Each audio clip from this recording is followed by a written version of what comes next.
We're going to take a quick moment here just to make sure the stream is working the way that it should. Yes. Aries, how are you doing? Doing good. Let's see if I can hear myself on this broadcast here, because I think this had happened last time. Yep, you can. Okay, Awesome. we are good to go. We can hear it. Awesome. Guys, ladies and gentlemen, anyone who tunes in or has tuned in the past, welcome to Couch Conversations. I've lost how many times we have done this, but it's been pretty much a fuck ton. So, Yes. we are here. We're playing on Final Fantasy 14. We kind of found a nice little bar in Kugane. It's usually where we have our couch conversations, more like table conversations. Yeah. But we're here talking about Starfield. Is this the next evolution of gaming?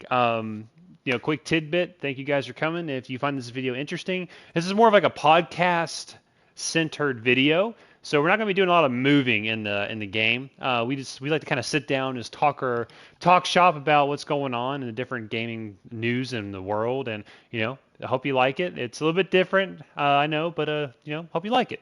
So, Aries, welcome, my dude. How are you feeling? Good, especially after watching all this stuff that they just did this last Tuesday. I think Yeah. it's Tuesday night that the actual stuff went live. Mm-hmm. Um, and except on IGN for some reason. IGN I think had it on yesterday. Yeah, yeah. I watched the showcase as it was happening, and gotta say, if y'all watched our top games of 2023, Starfield was on it. At least that was for me at least. And here we are talking about it.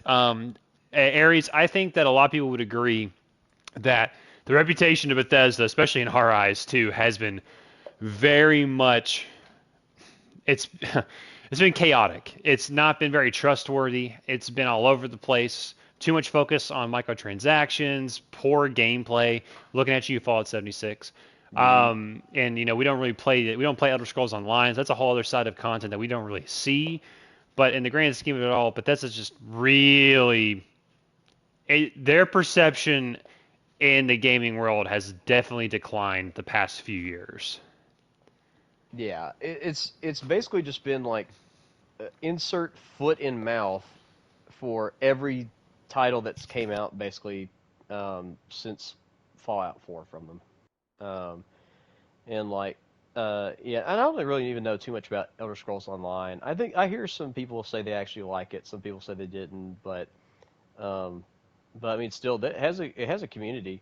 So like if anybody is interested, I mean you could check out this. I personally would say if you're interested in an MMO, hop onto the award-winning Final Fantasy 14 RPG MMO, basically is what this is, with the award-winning Heavensward expansion. Hee Indeed. and do that. And you can also get to level 70 for free. So For sure, I would say play that. definitely. But Square but Enix sponsor us.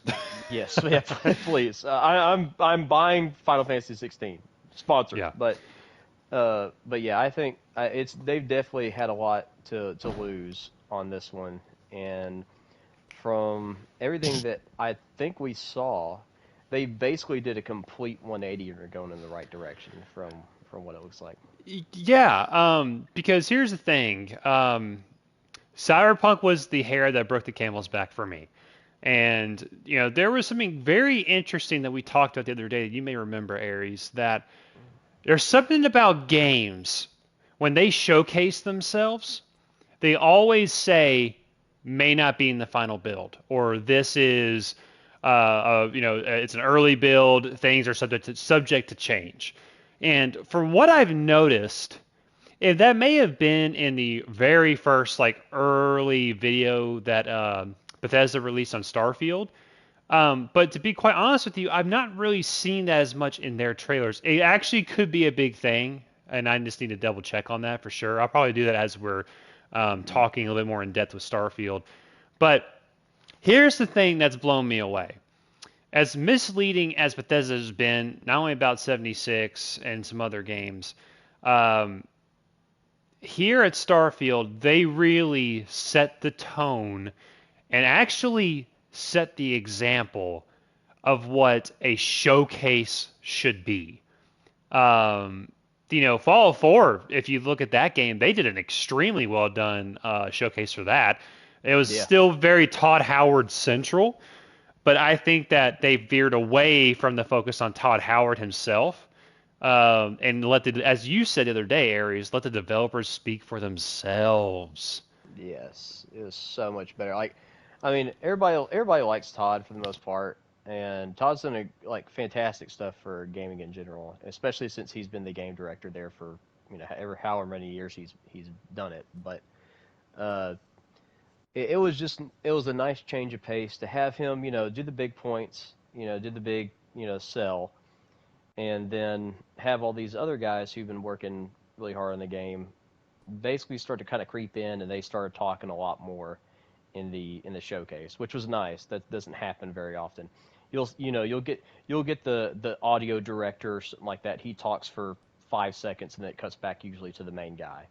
And that's usually how those things work. They made these guys stick around and explain what they were doing. Um, so it's basically what their job is anyway. Their job is to be a director of a project and then, uh, you know, basically explain what they're doing. So a Hmm. lot of a lot of what I think we saw on the direct at least was them basically just explaining everything that they're going for, what they're trying to do with the game, Hmm. what direction they want to go with it, what you could possibly do in the game, which was really interesting too, Yep. about them just talking about the possibility and stuff like that. I like that kind of stuff. I like not being kind of drudged down into the whole I or don't in like the being showboated by one person. yeah, I don't there's no Yeah. reason for it. Yeah. And that didn't happen yesterday. It was basically like, hey, you could do that. You could. It's possible. Yeah. Like Hmm. even Todd Howard himself was talking about with Starfield about how uh, he was playing it the other day, and he was fighting these guys on a planet, Hmm. and he fought them towards the ship and was fighting towards the ship, and the ship got up and started going into space while he's fighting everybody in the ship. Yeah. And he was like, "Oh, I guess that happens." So, like, even then, like, they're surprising themselves, and that reminded me of the old Bethesda, Yeah. where they were like, "Hey, we didn't even know this ship was in Skyrim. Like, Yeah. we didn't know this thing was in Oblivion when we made it." Hmm. And so all that little surprise and that little wonder, even by the guys who were making it, was a good sign for me talking when they were talking about it on the interview that he was on. For sure. So one thing so as I said, I like to do a little bit of research, and if I say something, I want to look it up. So I looked at all the trailers just now that were released, the initial teaser to the 2 minute teaser they did a few months ago into the new gameplay showcase. There is not any messages on the bottom of the screen where like what Cyberpunk did that they said that this is an early build, some things are subject to change. Mm-hmm. That, in my opinion, is such an important thing to look forward. Not to really look forward. That's an important detail to start looking at when games are being talked Yeah. about and showcased from now on, because Bethesda hasn't done it for this game. Now we can continue to look at that for other games. I just saw the Fallout 4 one, and I didn't see much of that at all because I've noticed what these developers will do is they will add that message just so they can just say, okay, well, I know we said I showed you this, but it's not in the game anymore, and we had the message. So, because funny enough, I had one of the biggest butthurt fans of Cyberpunk 2077 completely just go on a tangent. He was just so upset that we ripped that game apart. And hey, look, to each his own. But there's also a way how you have a conversation, and he just was so like rose-colored glasses about Cyberpunk. Yeah, because I And remember that it was one ear and out the other. Because I remember yes, reading it. Yeah, I think it's still on there. I well, no, think it's I still. deleted his messages Uh, because, like, honestly, that you can still see my messages on that video, but it was uh, just it was incredibly toxic. He was like, "I'm so sorry for you." I'm like, dude. It's like, and I sent him a whole list of things that they promised that were cut. He goes, they said it's subject to change. So, anywho, why are we talking about this? We're talking about the differences of an honest company versus an honest company and another company that just had things to hide. And here's the thing, Bethesda's been both those companies for many years. Yeah. They have been very much both. And I've had a lot of doubt about the capabilities of Starfield, and here we are. So kudos to them on this showcase. We're going to talk about quite a few things here today. And again, this is podcast form. We're not going to be showing any videos and stuff because we're not that fancy yet. But just bear with us. I'm going to be watching the chat. So if any questions come up, I would love to answer them and we talk about those things, especially things that we're looking forward to seeing in the final release and all that. So we're going to go on and get started here. So this showcase blew everyone's freaking pants off. We know that. But let's talk about the nitty-gritty details, right? Let's talk about things that are coming back that have been lost. We now have unequipped weapons are now showed on your body. We have something that Fallout 4 tried to do with companions. We had companions in Skyrim, but really they're not really companions. Like they're people that take your gear and you can kind of marry them, but it's a very Like pack mules. they're pack mules, but it's a disconnect, right? Yeah. But here's something that I noticed, just something about the people and the companions in this game. They have a connection to each other. Now, what does that mean? And as I'm saying this, just bear with me. Most of this is hypothesis and conjecture, but what else can you do at this point? Yeah. If you watch the showcase, look how like the different party members not only communicate with each other, but how they interact with you as the captain.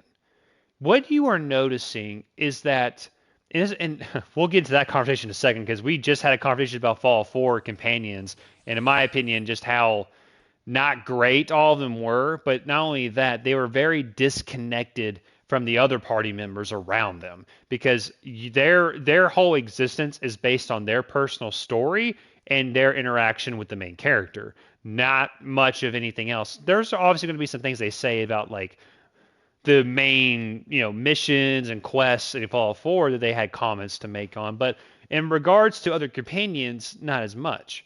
So now we are seeing something quite interesting.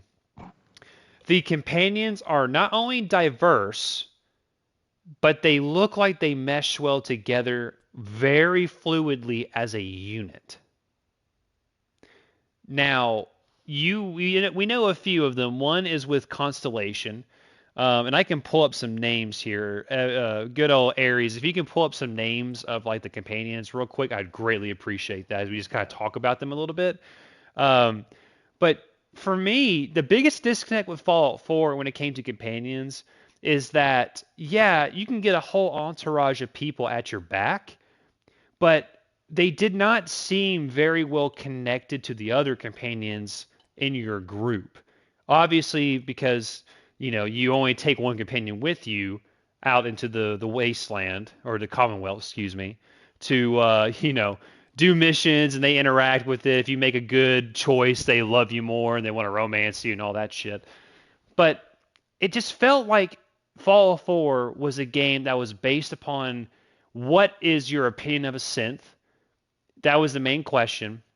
And every party member had their opinion on it. And they had their own little side stories, but still, it was connected to you as a main character, but not connected enough to the other companions in the game, which is, I feel like, what Outer Worlds did a little bit better, because those companions actually interacted with each other on your ship. So, first of all, I gotta say, this is a very weird segue, but I am super excited that we finally have a companion. And this is something we were making fun of in other games, but just for some reason, game developers cannot write not all the time. There's plenty of exceptions. We can talk about that too. I use Jacob in Mass Effect as an example. They just don't seem to write really interesting, good characters that are black in games. And now we finally have a character, and let me know when you pulled up that character list for that. He's like one of your first companions you get. He's hilarious. He says, he said, those pirates, they're otherwise resistant to my otherwise incredible charm or something like that, which I was laughing at that. I was like, okay, I like this guy. He's a confident, he's a funny guy, kind of, busting some chops, but like he seems like a ride or die. I hate that terminology, but he's there for you. right? Which I think is so cool. Um, So, eh, so Go the ahead. Go ahead. Yeah. companions, the ones that they have for us revealed from the trailers and stuff so far is Vasco was the robot. It was the lunar Yes, robot. Vasco. Yep. Yep. Sarah Morgan, she was the leader of Constellation and ex-soldier and adventurer. Um, and then Sam Coe, who was from the cowboy like frontier faction from one of the planets that they showed us in Yeah. the showcase. Okay. And then Barrett was the one you just got through talking about. Barrett. That's what his name. Yeah. That's so funny. That's now a Barrett in Final Fantasy VII. Yeah, Now a it's seven. Barrett. Yeah, in this one, That's you funny. have the adoring fan makes his return from We are Oblivion. going to talk about that in great detail here soon. um, I am. That's and hilarious. so you've got that. This is and then you have crew members that you can recruit to for your ship at least. One of them is Marika Boros. Hmm. The other one is Heller. Yep. Um, and another one is Noel. And so those are the ones that I think they have so far. And well, actually, no, there's a couple more. Mateo, who is a theologian, Yep. Mateo and was the guy with that weird hat. He's with yeah, Constellation. Yep. He's with Constellation. Yep. and then Vlad, he is a former space pirate. He's basically Uh, the Spetsnaz. yeah, he's I love his yeah, his little Spetsnaz dude. Spetsnaz wife beater. Yeah, It's awesome. So here's the thing that I'm so excited about that I think Starfield's going to break away from other games. And here it is right here. The journey is not about just the main quest. And that is not, from what I've seen, okay? Fallout 4's companions is about their personal stories and, in regards to the main character and the overarching story. And here's the thing, you only really have your main companions that you can take out with you to do missions and whatnot in Fallout 4. But here in Starfield, they play such a more significant role in your ship. It's okay. So here's the thing that Fallout 4 did, and Ares, you can tap in whenever, but you had your settlements that you can build, and then you can send out your companions to, like, get the crops going, and yeah, to work a machine or get on a defensive tower to help your security and whatnot. But that's all you really could do with those companions, other than them doing fucking nothing or them joining you on your quests. But here's the cool thing about Starfield, which makes it like a mix of Star Wars and Star Trek. They literally yeah, have jobs in your ship. yeah, From what I've seen, right?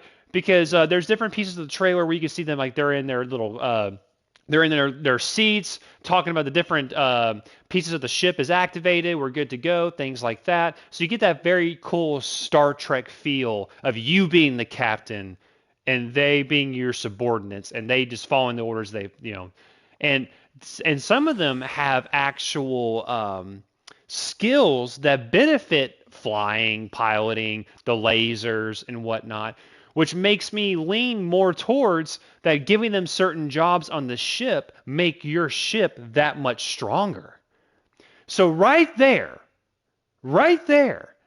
and not only that, in Fallout 4, you can also do exactly what the companions could do in Fallout 4. They now have such more autonomy with how useful they are in the grand scheme of things when it comes to gameplay and how you interact with the galaxy as a whole.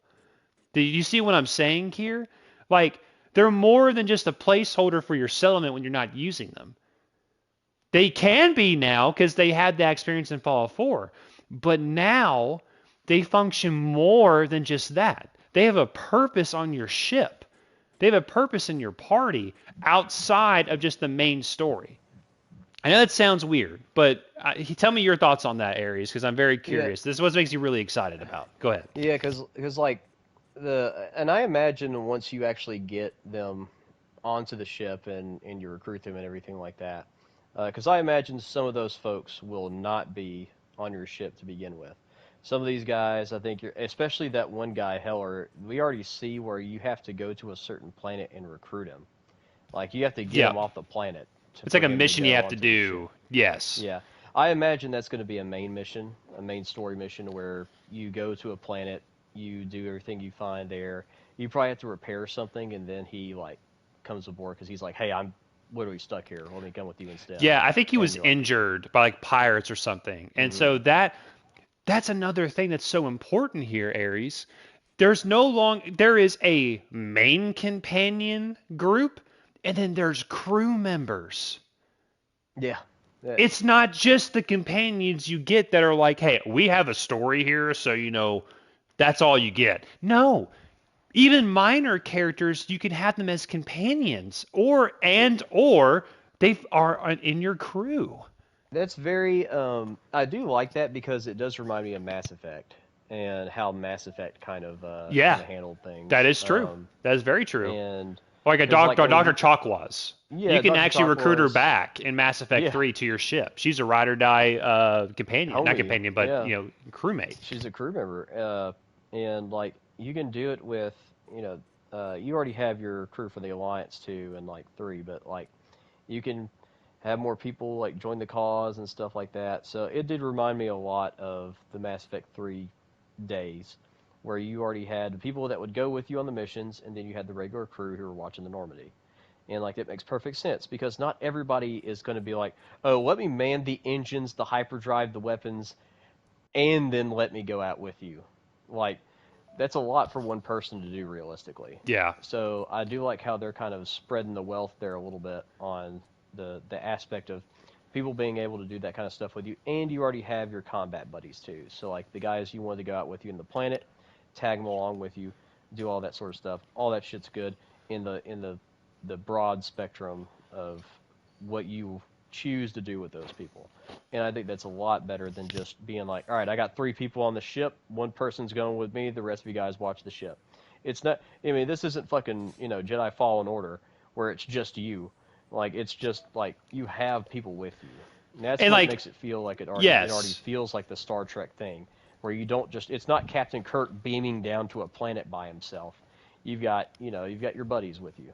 Yes, and that, in my opinion, that's why I'm gonna be honest with you. That's why it's hard for me to like and relate to games now where you're just the only person doing all the fighting by yourself. Yeah. But I don't know. That's just a weird disconnect for me now these days. But so we talked about the companions. How cool is that? That they're the amount of diet because people are worried about the amount of dialogue that's in this game. It's even more than I think they said Fallout and like all the other games combined. That's Yeah. a lot And of dialogue. And what you're saying about just doing the fight by yourself, like in this type of game, it makes sense. Like Mm-hmm. you're in space. You don't want to be running around by yourself in space. It's a Mm-mm. very bad thing. It's different from you playing Starfield than you're playing God of War, where you're Mm-hmm. a one-man fucking killing machine, and it makes actual sense why you're a one-man killing machine. Yes. Like, it's going to be different than that. The and shameless plug, that's the reason why Final Fantasy 16 looks interesting, is because yeah, you're playing one guy, but you have other people there with you in parts of it. So like you're not just one guy doing everything. It's You've not a got a group shameless with you. plug. It's going to be a Yeah. bomb ass game. I need to do the demo at some Yes. point. But Yes. exactly, Yeah. you couldn't have said it better. Like this right here is the next. In my opinion, I think this is potentially going to be the next evolution of gaming. So let's talk a little bit. Let's go a little bit further, right? Let's talk a little bit more in depth. Okay, we have options here. And by the way, anyone watching in the chat, feel free to put down a thought, question, or any comment. Anything that you're looking forward to about the game. We'd love to talk about it as we go. And again, if you are enjoying this, please leave a like because we love doing this. It's been a while since we've done our last one, but we haven't really had anything to really Yes. talk about. So, but here Not, we are. not particularly. Not Yeah, since we were listing the ones that we wanted to watch in 2023 that were coming out. I yeah, mean, this yeah, is now. I mean, this was one of them. One of mine already came out, and I've been having a blast with it. yeah. That was Street Fighter 6, and the next one's about to come out next week for Yep. 16, Final Fantasy 16. 16. Yeah. So, but yeah, the uh, some of the technical aspects of it too. I think when I was watching the interview with Todd Howard Mm-hmm. was interesting too. So he was explaining like hey, they're on the this is the Xbox Series X and stuff like that. Like what's the graphical fidelity going to be like? And he was just straight up honest, which I liked about that. He was like, we're locking it at 30, a crisp 30 FPS Epis. because Yeah. because like they want the flexibility, I think, to manage all the stuff that they're doing, and I think to give modders a little bit more of a leeway on stuff that they can do with the game. Mm-hmm. I think it's something about it. I think it's a little bit easier when you do lower frame rate. That lets you do more things with your mods and stuff. But They are it's straight the up going same. to add that later. Yeah, If they can add that shit in Fallout 4 a couple years yeah. later, they're going to add that in Starfield. Here's the thing: I have a gaming laptop now, so I'm not going to run into that problem, which is fine. But even still, 30 FPS is a lot of people are making that out to be a really big deal. Now, here's the thing: I can understand that you have a nice console that has the power, but it's not able to run it. I'm gonna be very brutally honest here. My gaming laptop is a Lenovo something 5. Is a gaming laptop, and it has I think it has 32 gigabytes of RAM. PS5 and Series X, if I remember correctly, have about 16. And to run Hmm. Starfield, it takes 16. So if you're crunching the numbers a little bit, you're kind of getting to a point where it's like, yeah, I can run it, but will I be able to run it well until Hmm. they do some fine tuning? So I'm not really too, I can understand people complaining about that, but even still, as time goes on, people have to realize that going to the PC route or the gaming laptop route is just something that you're going to have to bite the bullet at some point in your life and just go on and do it because there- things just run better on gaming laptops. And consoles are for more people that don't really want to get into that, but you have to understand you're also compromising potential, not only how hard your game runs and the FPS, which it can run at 60 FPS, it probably Hmm. could, but then you're coming to other issues. So, real quick, let's get back into the content that we saw at this freaking release, this amazing 45-minute damn video. Yeah, damn, Uh, that was a fucking long one. it I mean, was long, it was yes. long, long, long, and I mean, the only thing I could think of really for the length, I think it was a perfect length because I think if they I would have agree. showed anything less, we would have kind of been waiting for a little bit I more, mean, it's 3 months out. considering We the need bitch. some more. We need more detail than Yeah, what they've given we. us already. I need another one of those bitches to come out, That'd be like cool. next month. That'd be cool. Like if they release another one next month, you might sell probably 80% more people who were already looking at the game that are like, hey, this looks really neat.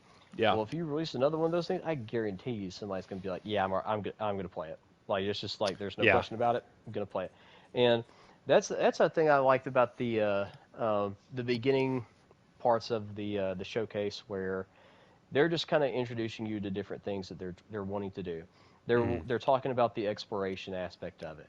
If you see something off in the distance, you can go there. There are a lot of comparisons to No Man's Sky in that aspect, which I think are kind of rightly deserved because that was the same promise we had with No Man's Sky. You see a planet, you want to go to it, get in your ship, boom, Mm. go to it. Mm. Um, and I think but the difference is I think between obviously that and the when No Man's Sky first came out was that they did let you do that, but there was a lot more things on the resource side where it just became a chore when It's No Man's Sky first came out yeah. to do that. This Yeah. didn't look like it. This just looks like you get in the ship and you take off. And I think that's what people were Yeah. wanting. So I will say this. They hid this pretty well, but I think they hid it in plain sight because they want to tell us the truth without even saying it out loud. You're not going to be able to take off your ship and then fly out of the stratosphere of a planet. Yeah. That's not in the game. And I am completely 110% fine with it. You want to know Yes, why? I'm yeah. Because No Man's Sky did it, but don't get me wrong, I tried to like No Man's Sky. It is, in my opinion, it is one of the most vast games out there, but it is so boring. It is Yeah, in my opinion, and listen, if you love No Man's Sky, this is not a shot at you. I need you to understand this. We live in a world where people don't like hearing criticisms of things and they get butthurt, Please don't be that person. Whoever will watch this, to each their own. If you like something, then you deserve to fucking like it, right? So I will say this: No Man's Sky is incredibly. It's crazy how much has come over the years. But we've tried. It's a multiplayer based game now, but God forbid that game runs like dog shit multiplayer. It Yeah. is not good. Things popping in and out of existence. You can't spawn two freighters at the same time because you can't literally dock in your own. Like just kind It's of stupid. it's It weird things it's like weird, that. and But I it's would a limitation. Yeah. yeah, but I would rather have the planets that I saw Hmm. from what we saw in Starfield versus that where you may not have anything on the planet and the life forms don't look interesting and they don't look unique and things like that. You can see some of the same things in the No Man's Sky worlds, and what we did saw from the Starfield ones, it looks like there's actually a good bit of variety. I saw maybe one that looked the same and is like a brachiosaurus type of looking creature, but that's really the only one that I think I saw that was like that. The other ones did actually look more unique and a little bit more uh, different on that. Hmm. They looked a lot more in a sense. It looks like somebody handmade them instead of just putting one copy and pasting and putting it on the same planet. So that's what I did like. I like there's a little bit of diversity when it came to that part of it. So I did like that when they were talking about the exploration. They're talking about how whenever you're exploring out in the open, and let's say you run into another ship. Well, they may be like some friendly folks, and they go up to you and they're like, "Hey, friend, I just made some dinner over at my place. Like, you want to come on board?" And like that could be, a really good time. Maybe they're just super nice and they just want to like share some food with you. Maybe it's a trap. Maybe once you get on board, they try to murder you. It's And literally, and like, what you're talking about right there is like you can dock. And we'll talk about that. We're going to talk. mm, We're kind of splitting this up, but yes, on the ground, you don't know who you're meeting. On No Man's Sky, that was a promised feature, and it didn't really come to conception until very late in yeah, development when they finally, after years after release, after that crappy release. But now what you are seeing is that ships do have like a spawn where like they will land, they will attack you, which that's a trait that you can pick up, the wanted trait if I remember correctly. mm, And it's just so damn cool what's going on because they have content that they have handcrafted in a world, and then not only that, the procedurally generation machine, whatever you want to call it, they utilize that to craft the planet around that content. Meaning that you're still getting the Bethesda style of content and you're getting that handcrafted quest and why you're there and what you're doing. But the procedurally generated technology, which is from Daggerfall, if you know what Daggerfall is, look it up. It's old as shit, but that technology was utilized very well in that game, which made it a huge game, and also it made it new to anyone who was like anytime you play a new game, it was different, and that's what they're trying to go for here. Which, in my opinion, I think Fallout 4 failed. Fallout 4, they're they in my opinion, I think in terms of creating replayability vanilla, they failed because there's really not a way other than if you use DLC to be like a raider and whatnot. But even still, that is so bizarre to even do that. It's weird how they handled that. They took away the karma system. Not only that, your choices the main voice protagonist took away from the role play. Which thank God there's no more voice protagonists. Don't get me wrong, the voice actors were great sometimes, but that's gone now. So now you're getting that old school RPG feel again that we haven't had in a while. yes, Um, so, I think the best thing to talk about, Evan, is let's talk about the beginning character creation. What were your yes. thoughts on character creation? Character creation looked good. I saw some stuff where of course, where you're they have the different palettes and stuff like that, and you can base it off of that. I'm sure there's going to be an option where you don't even have to pick a palette. You just start off with whatever you want to do. But character creation looked good. Of You course, have a you have preset, and then you yeah, you build have the off of that. presets. Yeah. Yeah, you have the presets. You have the different styles, the beard or no beard, the hair and stuff like that. I'm sure everything else will be changeable, like ear lobes and stuff. Nose, mouth, uh, and all that sort of main stuff that you expect from character Do creation. Now, you that's think it's a step back from Fallout 4? That's something that people have been saying online. Uh, uh, I mean, in a sense, I could see why some people would say that because Fallout 4 had a pretty, It to be had the fair to Fallout best character 4, creation, in my he, opinion. In because well, people were making Obama, they made like John yes, Cena, they made that's Batman Bruce Wayne hilarious. from the It's Arkham Knight. Like it's nuts what they made. Um, like, yeah, but I could see how some people would say that, but also, I mean, I could see how, if you're going for more like I guess the realistic approach too, because I just playing Street Fighter 6. There are some if you give people too much control over that, they will create some fucking monsters, they'll create and like abominations on they will God. create Yeah, actual ungodly abominations. So like I could see how it's limiting, but it's not at the same time. So I really that kind of stuff doesn't particularly matter for me very much. I'm not a sure. person who spends a lot of time at the character creation thing. I pick something I like, I think the looks good, and then I proceed with the game. I'll be honest, Because I'm the opposite. I spent a little yeah, bit too long on character creation. I I am not like my first even talking about the game we're on right now for 14. I literally picked bland like beginner palette character that they start you off with, and I did that for a good bit of the game, and like just did that until I basically got forced to change it. I think by you probably like 2 years ago. Well, I was like, hey, Um, you know what we should do? We should change your hair color. That'd be kind of cool. Yeah, and then I just ended up changing the rest of most of my stuff. But like, it's not that big of a deal for me. Sure, sure. And the thing I did think was interesting, Hmm. right off the bat, after you do the character creation stuff, that's where you start picking the background for your character. By the way, ladies and gentlemen, that bitch is from Oblivion and a lot of the older Elder Scrolls games. Morrowind, yeah. Morrowind, it's from Daggerfall, if I remember correctly, where you get to pick a class, and that class has specific skills that it's good at. They give you you know, it gives you a nice little push in the right direction of what you want to start. They Yeah. finally went back. Ares, I hated Fallout 4 in that how they treated character progression. I Hmm. understand where they were going with it, but because of what they did, you can basically become a jack of all trades in all regards, and it defeats the purpose of character creation.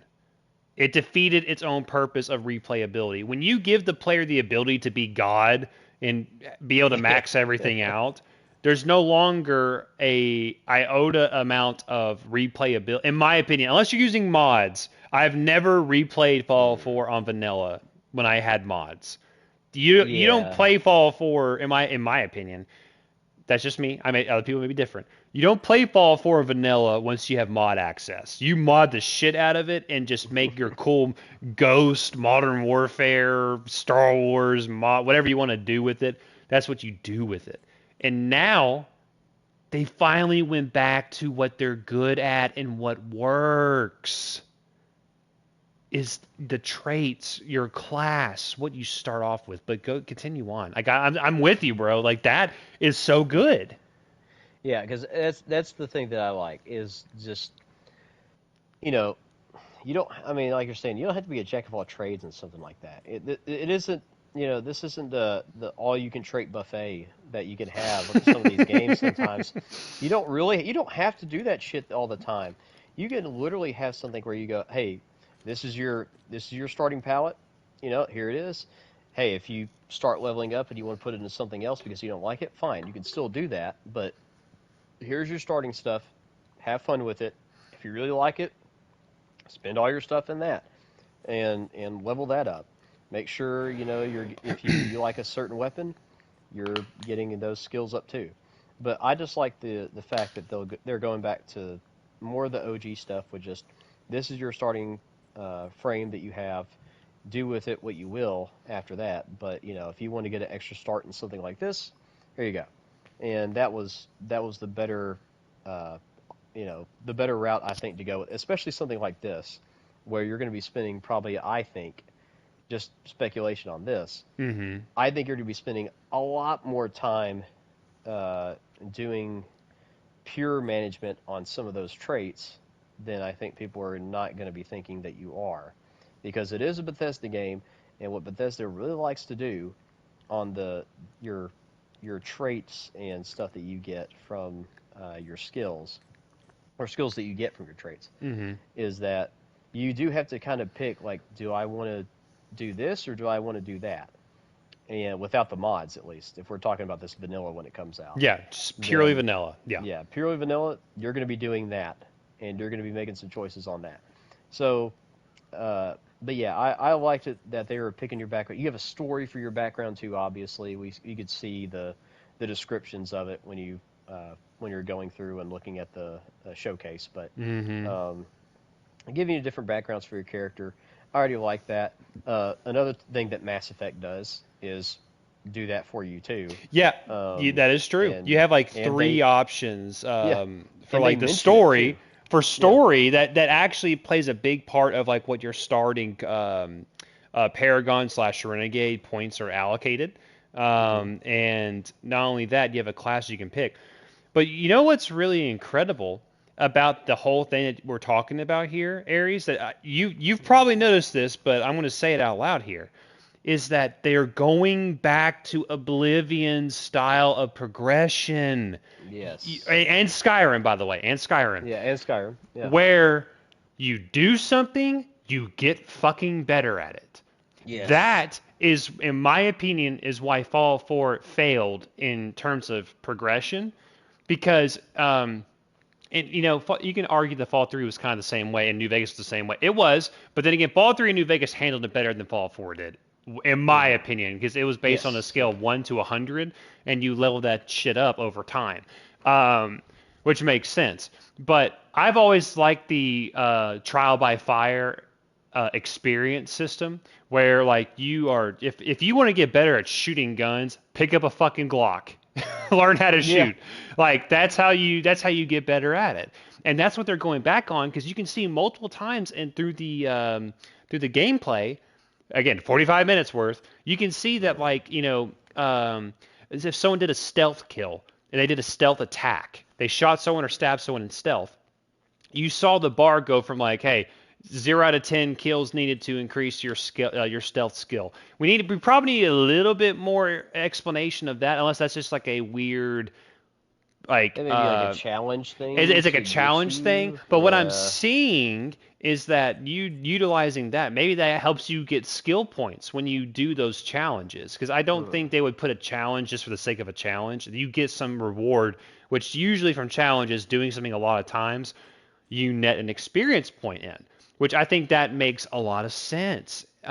Which I think is really cool. I just love the idea of when you are doing something and you get better and better at it, that also showcases that. Because if I'm a betting man, I think that that's a skill point that gets allocated specifically to that skill, not in general to any skill you want to attach that point to, which is really cool. I hope that's what the case is. They didn't really go too much in detail on that side of it, but I'm fine with. So character creation looks great, and then you have your traits, the funniest of all. If you want to have parents, if you want to be the antithesis of a Disney movie, fuck you. You can have parents that aren't dead. And then Yeah. you can give. Originally, it was 10% of everything you make. I think it should be 10% because I think that 2% of everything that's not really a lot over time. Um, I Especially if want to you're take care of mom broke. and dad. I Yeah. want to take care of mom and dad. I don't want them to know exactly what I'm doing because I plan on doing a. We're going to talk about factions here in a little bit, by the way, because Hmm. I'm very curious, Aries, what your plan is to do factions and who you would join at the beginning. But so let's talk about a few of them, just off the top of the head. We don't have to go too much in detail here. But the first one I thought was fucking hilarious was the Adoring Fan. He's back from Yes. Oblivion, same voice actor. Same fucking voice actor. That's He's so back. good. And then they literally made a funny video where it's like, oh golly, buy his. He doesn't say Azura, he says something else, but buy Azura, buy Azura, buy Azura. And it's just, I must get all the molecules, every last one. And I'm just like, oh, Yeah, that's it's like really fucking creepy. creeper. Yeah. That's fucking creepy. That's definitely date rape right there. But Yep. it's just like, ugh. But it's so cool because they realize that, like, you know what they haven't been doing? They haven't been tapping into what makes games, and it's the love of the past. And they're tapping into that, and you're seeing these things come back from other games. It's so cool.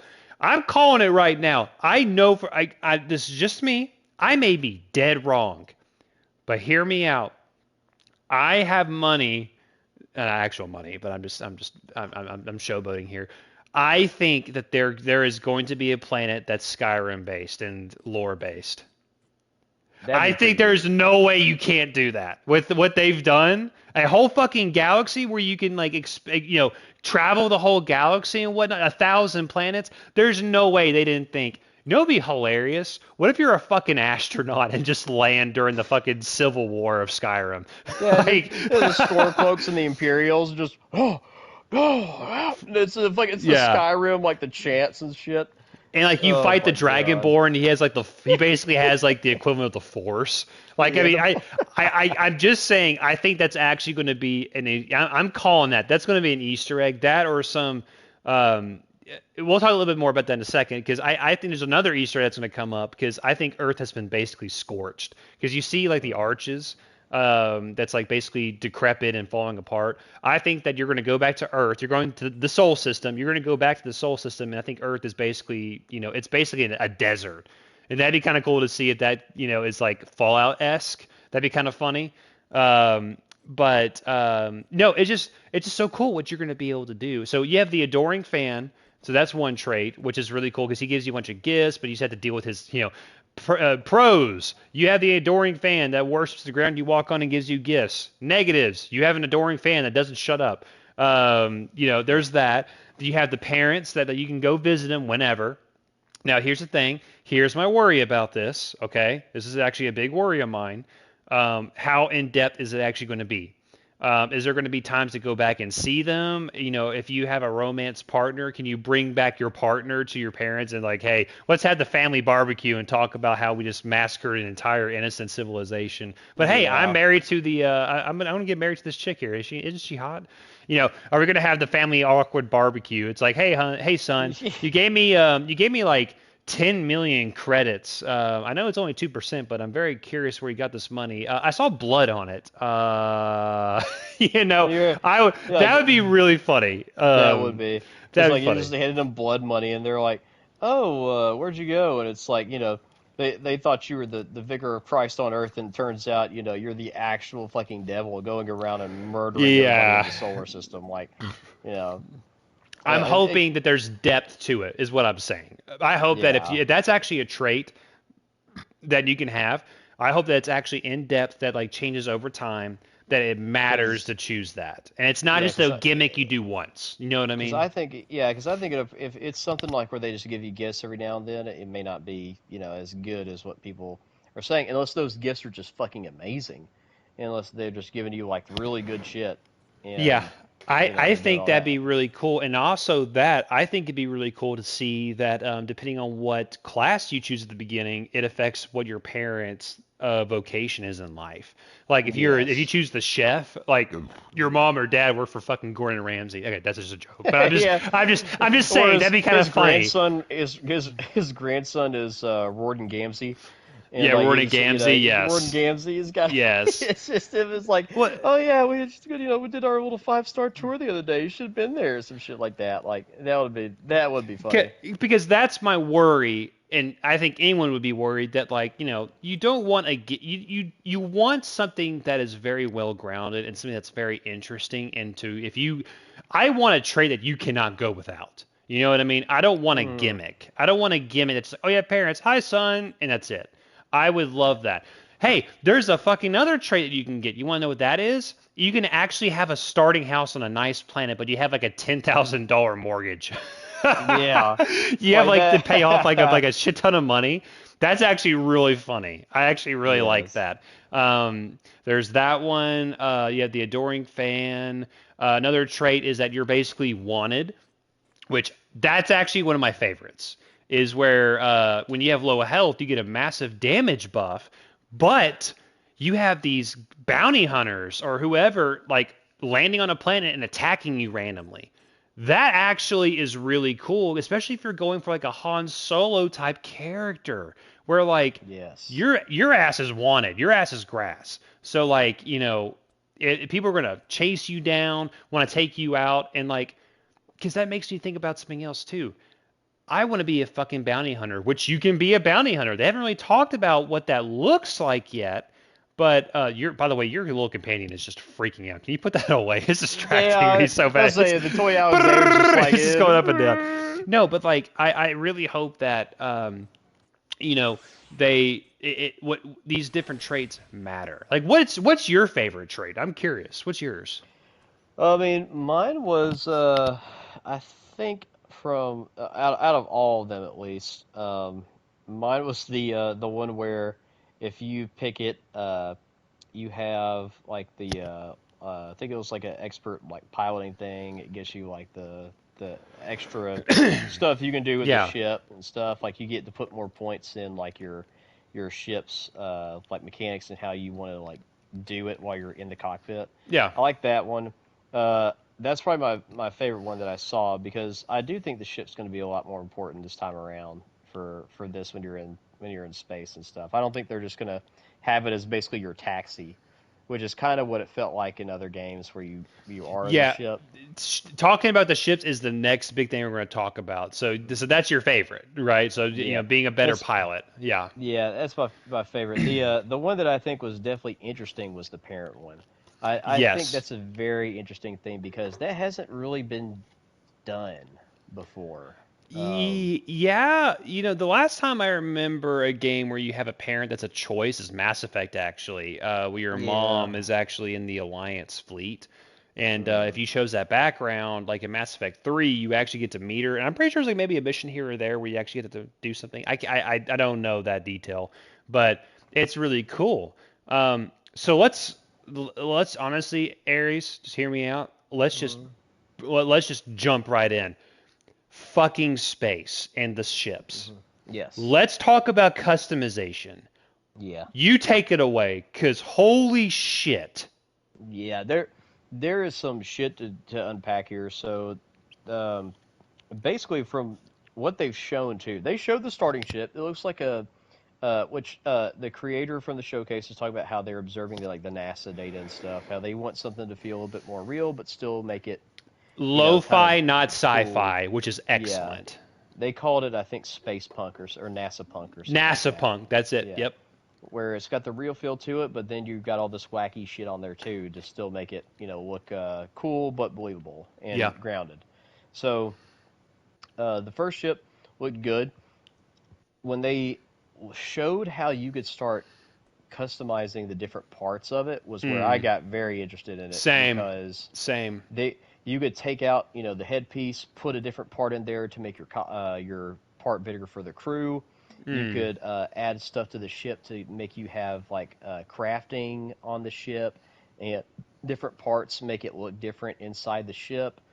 You have I'm sure there's different, of course, the different weapon systems you can probably attach on there for your attachments and stuff for the ship. That or Um, upgrade them. Yeah. yeah, Like you it's could put a crazy. big ass section in the back where you can store cargo and stuff if you want to be like a spice runner, like all that shit. You could put it You, anywhere from what I saw. yeah, Yeah. it didn't look like it had to be like attached to a certain thing.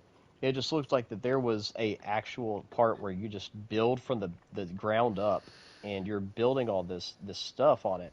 And people were making weird looking shit. One girl made a ship look like a platypus, and Someone fucking made like Optimus Prime. yeah, so they made a robot. They made it. They made a damn transformer, They and literally like, made Optimus Prime because I was like, "Oh, Power Rangers!" I'm like, no, that's fucking Optimus Prime. yeah, Which you can they still, got. pretend it's Optimus, fucking Power I Ranger, but really want. still, I'm waiting on somebody to make Voltron. That shit's gonna be hilarious. oh, easily And done, easily yeah, possible. Yeah, or the Megazord. Somebody might as well just go Power Rangers with it. Somebody needs to make the Megazord. That's but my challenge. Anybody who's watching this, if you pick up this game and you make the fucking Power Ranger thing, that's the first video you put on YouTube. yeah, Um, yeah, yeah, and yeah. like, but yeah, so the customization on the colors, you can swap there's the color palettes on there that you can do. Mm-hmm. There's the stuff in your ship is actually looks like it's visible too when you go in. So the parts that you're adding to it when you're going into the ship actually Yes. look like they're there. Which is so insane because one of the coolest things about Mass Effect is like the Normandy, right? Being able to Mm, go through the Normandy, talk to your people and yes. whatnot. But what's so cool about that is that you basically make a ship for yourself that you envision that is so cool, and what you add on is what is reflected. Now, I'm curious to see what the extent of that actually is, but then again, I don't think they would showcase that if it wasn't, tit for tat. You know what I mean? Like if Yeah. you're going to put Hmm. an extension, the extension is going to be very prevalent. I loved how the cockpit can basically be put anywhere. Yeah. And what my goal is, I want to create a Normandy-esque ship where, like, you have the cockpit, you have a long, like, it's kind of like an actual fighter and, like, like an actual American, aircraft Like plane. a That, F-18 or yeah, like an something like that. F-18 kind of Mm. style ship where, like, the cockpit is more elongated, very anime-esque too, if you think about it. But like something like Yeah. that, and then you have like the staircase that leads up to the middle part where like that's where like the battle map is, the galaxy map and all that, where all your people are like just working. Because you have to understand here. I need to be very clear about this. I had dreams of a game like this years ago. When I was a kid, I remember talking to someone about just like I would love a game where you can board enemy ships, take over the ship, and utilize that ship for other means and things like that. That'd be so cool. And now you can see that I'm going to be very clear. I do not think you can actually make a fleet at the beginning. I don't think it's going to be Yeah. possible. I I don't think that's do gonna be think possible. it's going to be utilized maybe in DLC or later, because I think that this is going to be the next thing that, like, I think if this game sells well, they're going to be doing a lot of content for this game for a while. And Yes. I'm totally fine with that because you have the ship customization that looks amazing. You can change the colors, you can do all this stuff. So what happens when you get to we're going to talk about factions here in a second, but like No Man's Sky has things like that where you can have like a little fleet and stuff. But the problem with that I didn't like about No Man's Sky is that ships in general are like what you get is what you see, and that's it. Like you can still upgrade them through the inventory system, but I felt like it was incredibly lame because you had to get a cool ass ship for it to be good, or take a shitty ship and just add a bunch of like internal components, but it doesn't really change how the ship looks. But in Starfield, you can change the ship how it looks. Any fucking ship you want, by the way, any ship, and change it how it looks to where it's what you want, not what the game wants. Because yet again, they did it. They gave more. I know this is like a meme to say power to the players, but literally, this is the embodiment of that slogan. They gave power to the players to create their dream starship. And all you need to do is have resources that you can easily, depending on where you need to go get resources. But they realize, and we talk about this too. No Man's Sky. The problem with No Man's Sky is they tried to make it too much like Minecraft and not too much like an RPG. And I think that's Yeah. where it fell through. Because I'll be real with you, I think the whole grinding of resources and all that is boring as shit. I think it is so Yeah. boring. It's not fun. Um, all you do is fight a bunch of robots on the ground, You and fight the more Sentinels. spaceships. But Yeah. like it's designed to literally kill your ass, and you have to run away every single time. I think Yeah. it's very Like you poor. can't beat them all. Like You there's literally can't beat them. That exactly. Thank you. I yeah. didn't even realize that. You can't Yeah. even fucking You beat them. they're an endless spawning event that basically Yes. happens on these planets. And if you do not want to fight them, you have to if you even have a freighter. If you have a freighter, you can just go inside and they despawn because they don't want the smoke from your freighter apparently. But like the entire part of that that's so annoying is like, okay, well, what if I just like actually want to win? Like you can't. You Nope. can't win. You can't. Where in this game, if you're going out in space and you're fighting people, you can win the fights. If you don't want to win the fight, you can jump into hyperspace and And you can get away. you'll just Absolutely. leave. Um, Yeah. and so like, but the the thing I don't like about No No Man's Man's Sky. Sky as opposed to this is that there may be something on the planet here where you may have to try to get a resource from something in the planet or something like that. But if they, from what I saw, because I saw where he was digging in a rock for something, that's where I was like, oh shit, what is that? Is that Hmm. fucking No Man's Sky over again?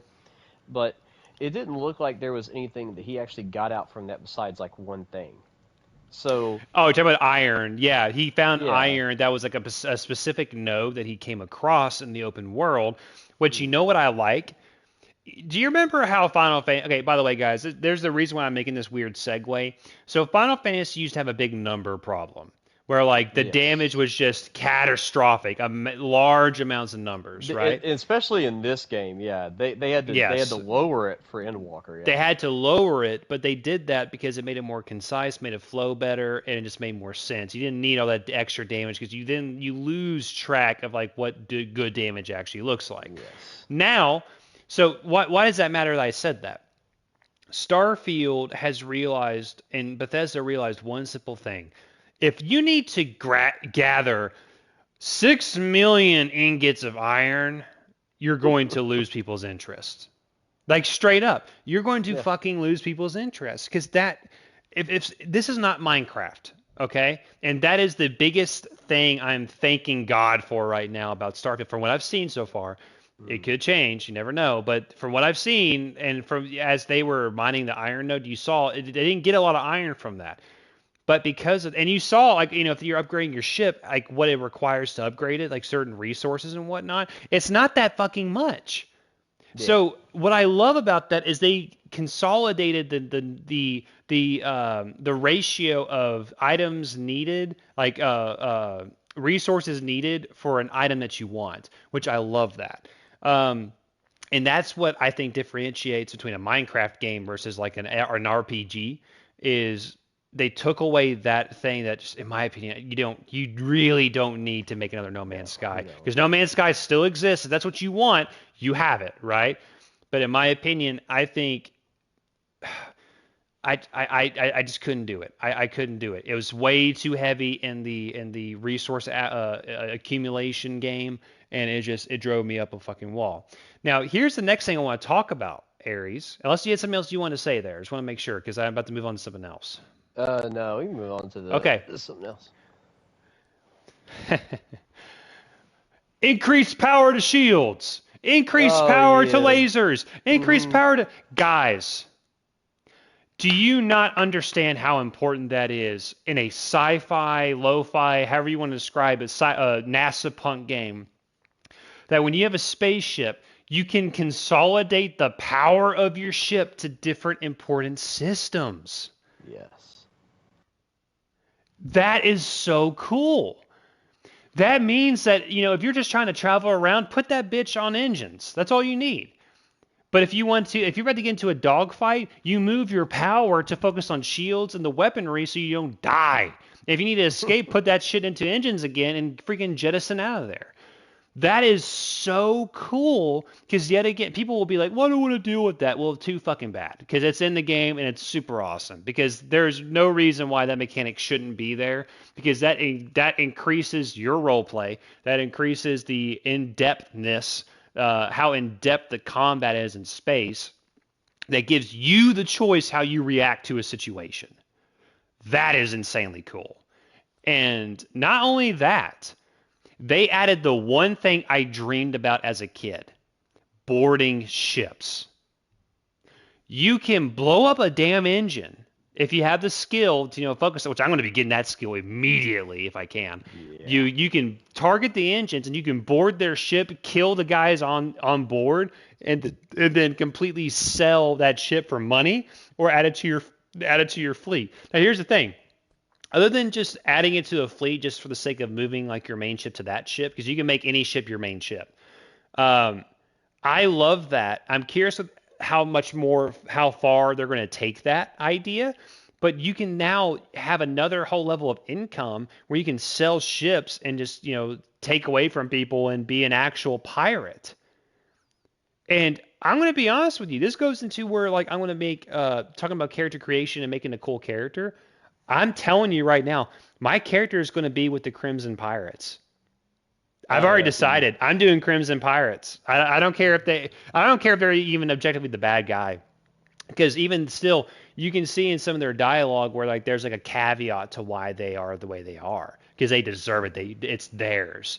Because I think that's there may be like ex-military, maybe there's some renegade faction from another main faction. And they got tired of their bullshit and started to renegade. And every there's it's if you ever seen if you know history about like how the feudal system worked, you had the king and you had like the different vassals which they had their own armies. That's kind of how the Crimson faction is set up. Each like fleet has their own captain that they're in charge in their own way, and that is so cool to me. And I'm going to tell you right now, I'm making the character. He's going to be a stealth build and all that. You know, got to go the whole Snake Eyes build, the melee and yeah, the pistol certification. But I'm going to be stealing ships. I'm going to be raiding people when I can. Because guess what? Other games in Bethesda's library have not given you that ability to do that successfully and with enough in-depthness in that field to make it actually sustainable. Because if you have a bounty, everyone knows who the fuck you are. Doesn't matter if you wear a hood or try to hide within plain sight. They know who you are, and it's literally a detriment if you get a bounty because you need to be a good person. That's what I didn't like. You can that's still part of this game, but however, you can still evade. You can, if you're a bad guy, you have a faction you can join with that makes it more fluid. But anyway, I've talked a lot here. Aries, please take it over. I want to hear your yeah. thoughts.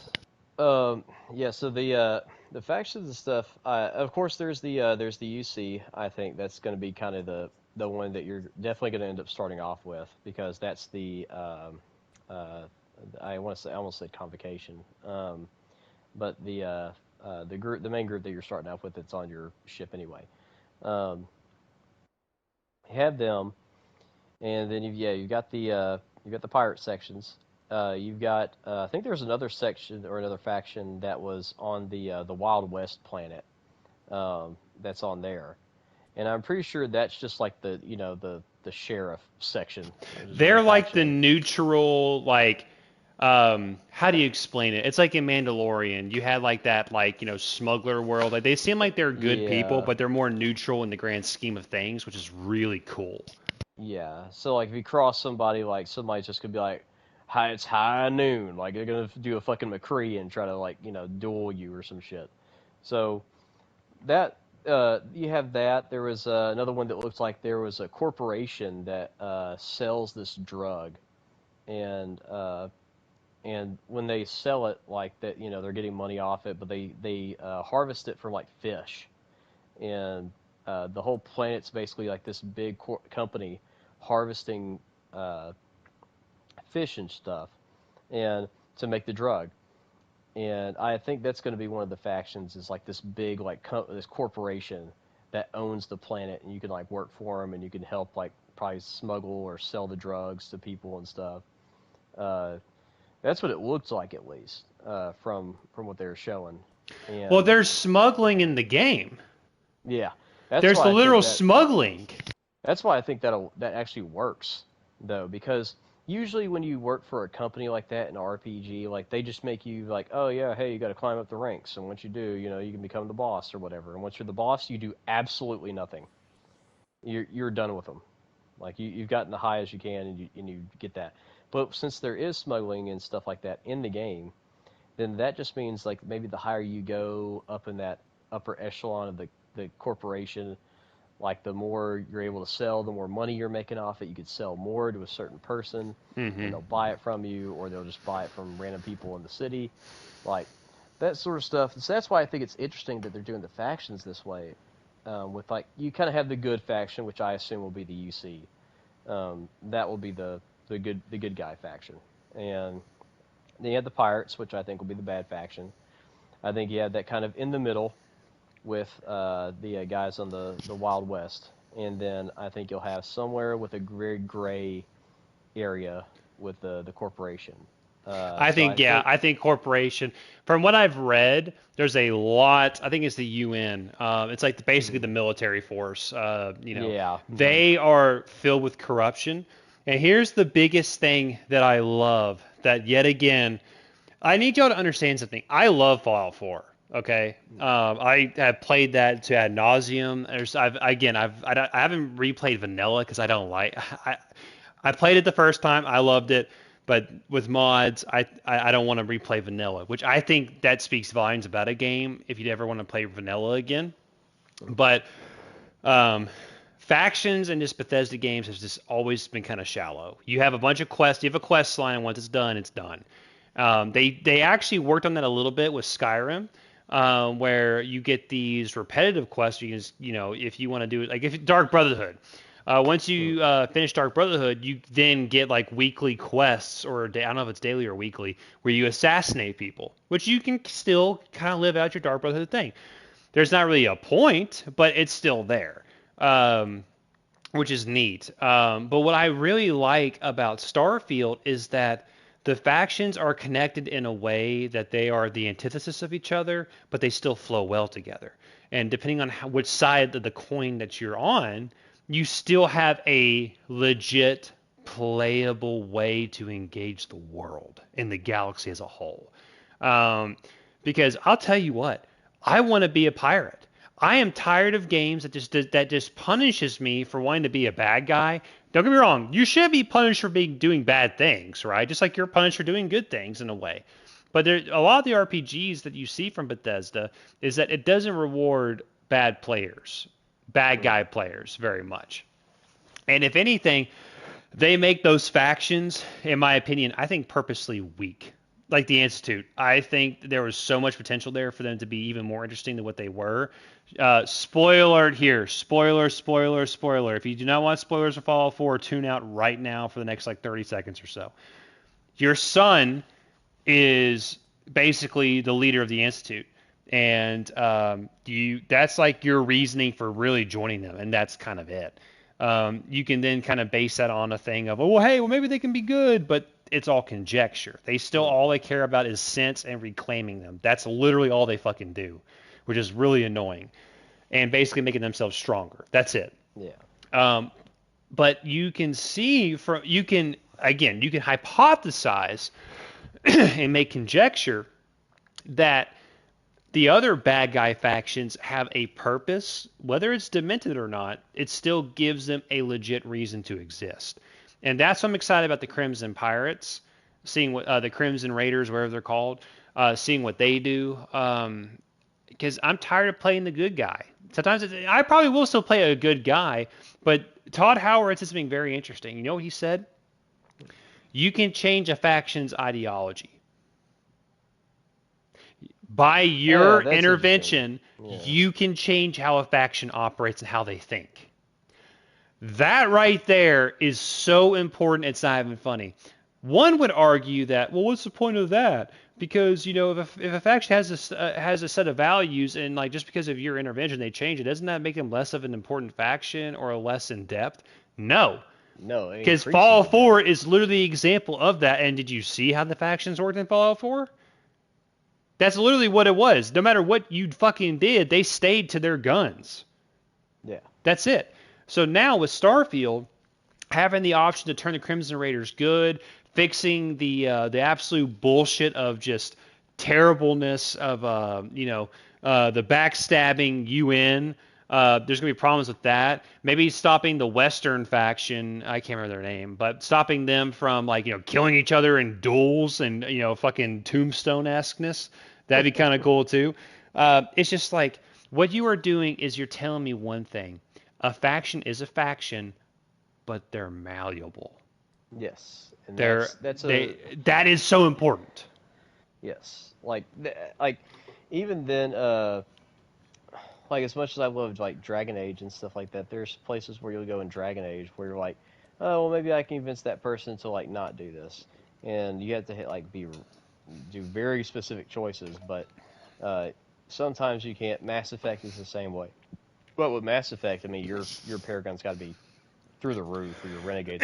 It literally has to be incredibly high, and sometimes it requires another playthrough of a specific type of run of choices for you to get a certain amount of endings that you want. And can I be very clear here? I don't like when games do that. I love New Game Plus. Don't get me wrong, Mm, but if New Game Plus is required to get a better ending, unless it's like a ending yeah. to get I like to fix choices, if that's a better yeah, example, I because did not like that. I would rather like the better new game pluses for me are like something like Devil May Cry. Like Devil May Cry, I would rather do the same story with New Game Plus with all my abilities and equipment versus go through an RPG and have to slog through the entire thing again just to see a different outcome. I'd Just to rather see a just different outcome. Yes. you could like nowadays that's not a thing that anybody wants to do anymore. You can go on YouTube and look up a 5-minute video on what would have been different Yep. instead of playing through the game again. That's Yep. why I don't think people like doing that. Is Yeah. because it basically is more of your time that you could use on just doing something else with the game versus you playing through a whole campaign again and seeing what the other ending is.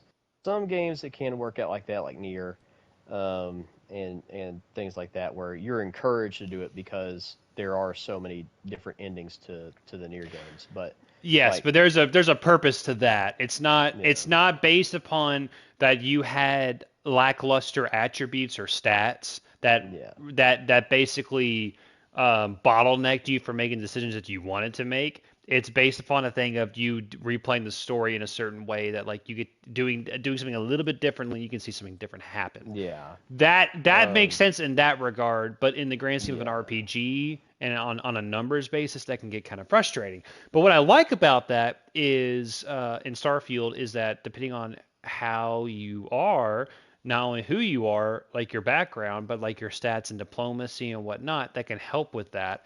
I don't think you can actually do a permanent like fucking pacifist. There's no way you can do a pacifist in a game like this. Like it's like Skyrim and Fallout 4. You can't. yeah. It's Um, impossible. it's impossible, which is fine. I don't need a pacifist run. But what I'm saying, as much as I joke about that, but um, so with ships, you can board them. You can change. You can allocate the energy levels of different subsystems on your ship. There's just a lot of things you can do with it that adds to the how in depth the combat really is, and just what you can do with it. So now we talked about that. We can talk about base building. So I'll be real with you. Base building of Fallout 4 is not only pointless as fuck, it was stupid. And I hated it completely. I mean, you do the bare minimum. Your crew members only serve. Sorry, let me backtrack. Fallout 4, if you were go around, you could hire people to go to your settlements and whatnot.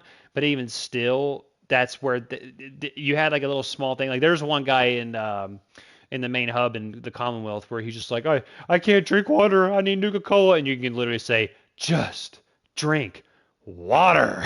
And Yeah, it's really funny. But then you can take that guy, and then all he ends up being is a farmer on your fucking plantation. That's it, yeah, which is stupid. It's there to add to your settlement number, but then again, settlements are a optional thing that you really don't have to do unless you're just fucking just loving the Minutemen, which again they are written in a way that's just boring.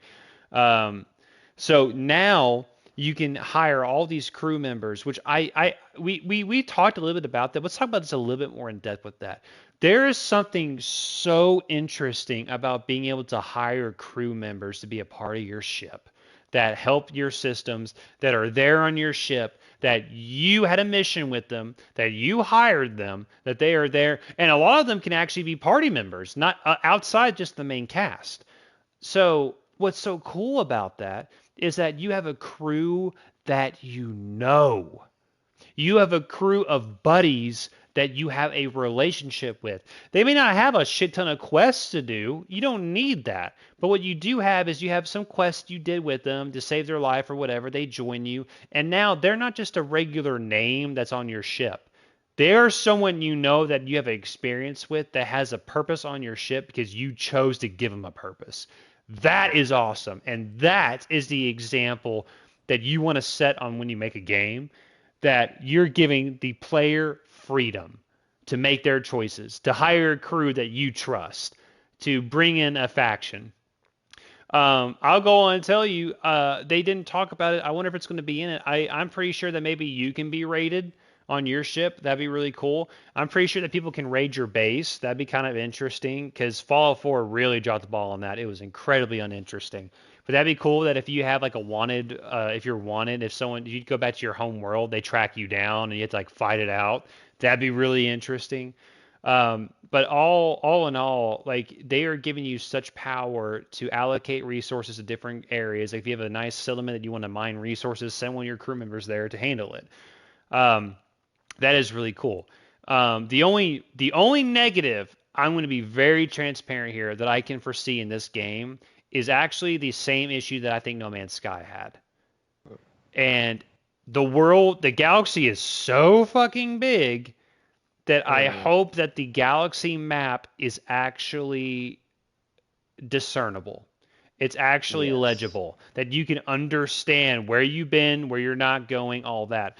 The solar system part of the map looks fine. You can scan all of them and whatnot. That's cool. I don't have a problem with that. I'm talking about the galaxy map as a whole because it's very much like No Man's Skies. Yeah. And No Man's Sky, I'll be real with you, I hated it because I don't care about having all these options. I don't know where the fuck to go next. Well, that's part of the thing you can just do, just fucking go wherever. But it's really difficult to get a hold of where you've been and where you're going. Yes. And Yeah. so what I'm hopeful is that since there's like 1,000 planets or whatever, we're talking probably about like 8 per solar system, maybe 10 per solar system. So that kind of, you can easily do the math here. So that basically means you have 100 dots on the map. If that's all it is, I'm fine with it, right? But if it's more than that, and it's very hard to discern where you're going, where you've been, and all that outside of just them telling you where, because they do tell you where quests are, right, in certain galaxies, right? They do tell you that. Um, but I'm just talking about just like exploration as a whole. I'm very curious to see what that looks like, and where things set, main hubs, main important areas to go, where that is kind of relegated. Because they Oh shit. talked about something kind of What do you even interesting say third here. person? They're, wait, say what? What do you even talk about? All these places, by the way, third Hmm. person.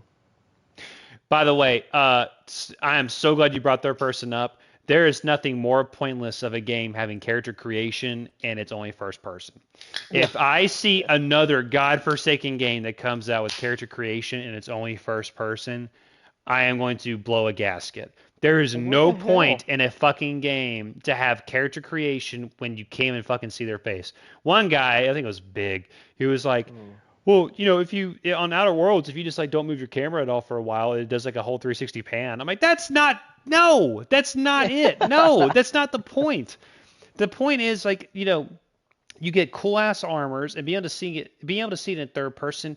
Dude, you know how many times I fucking stopped and stared at my character in Fallout 3 and New Vegas and Fallout 4 just to look how Yeah. badass he looked Just yeah. all Just the just time. just to see. That's the only reason. Because the only I'm reason glad I you was brought thinking it up, about by the way. that I'm glad. is like I was just like, damn, all these fucking RPGs coming out, and they have character creation, and then they lock you into first person. And I was like, what the fuck is the fucking point of this? Like, Cyberpunk just let is me the look at it worst once. offender. Yes, Cyberpunk is that's the godforsaken worst offender on that. yeah. Like, dude, from a game where you could change your dick size, you could all you could see, at least when you got on the bike because the glitches were so bad, you could actually see your dick flopping around in the wind. But like that's pretty much it. Like that was the only time you got to see it, and even then, it showed you in no pants riding around But in the city. so let's talk about that because that was a pointless thing they added that had no purpose actually being in the game. It was Yeah, there to say, hey, you can change your dick size. That's it. you didn't You you couldn't didn't even even see see it it in the scenes. in the scenes. Okay, some people will be like, that's kind of weird, but straight up, it's cyberpunk, and there's a lot of fucking weird sex scenes where, Yeah, like, there's one quest where you save the bitch from the corpos, and or she's with the corpos and she would have gotten killed, but you help her out, and she fucking there's a mission to meet up with her. I'm like, okay, cool, he's on a mission with her. That'd be really sick. No, you just fuck her, and that's it. You just have sex with her, and that's literally it. And I'm just like, oh. Okay, and it goes nowhere after Yeah, that. It's nowhere. pointless. And then you But have this dick size thing that doesn't matter. You know, it's like like I there's don't just know what they were thinking. They said you can have yeah. hookups, you can't do that shit. It's like, well, you have these prostitutes. You Yeah, could well, oh it's a yeah. fucking No, cutscene. God. no, correction. You could have sex with the same prostitute. Hmm.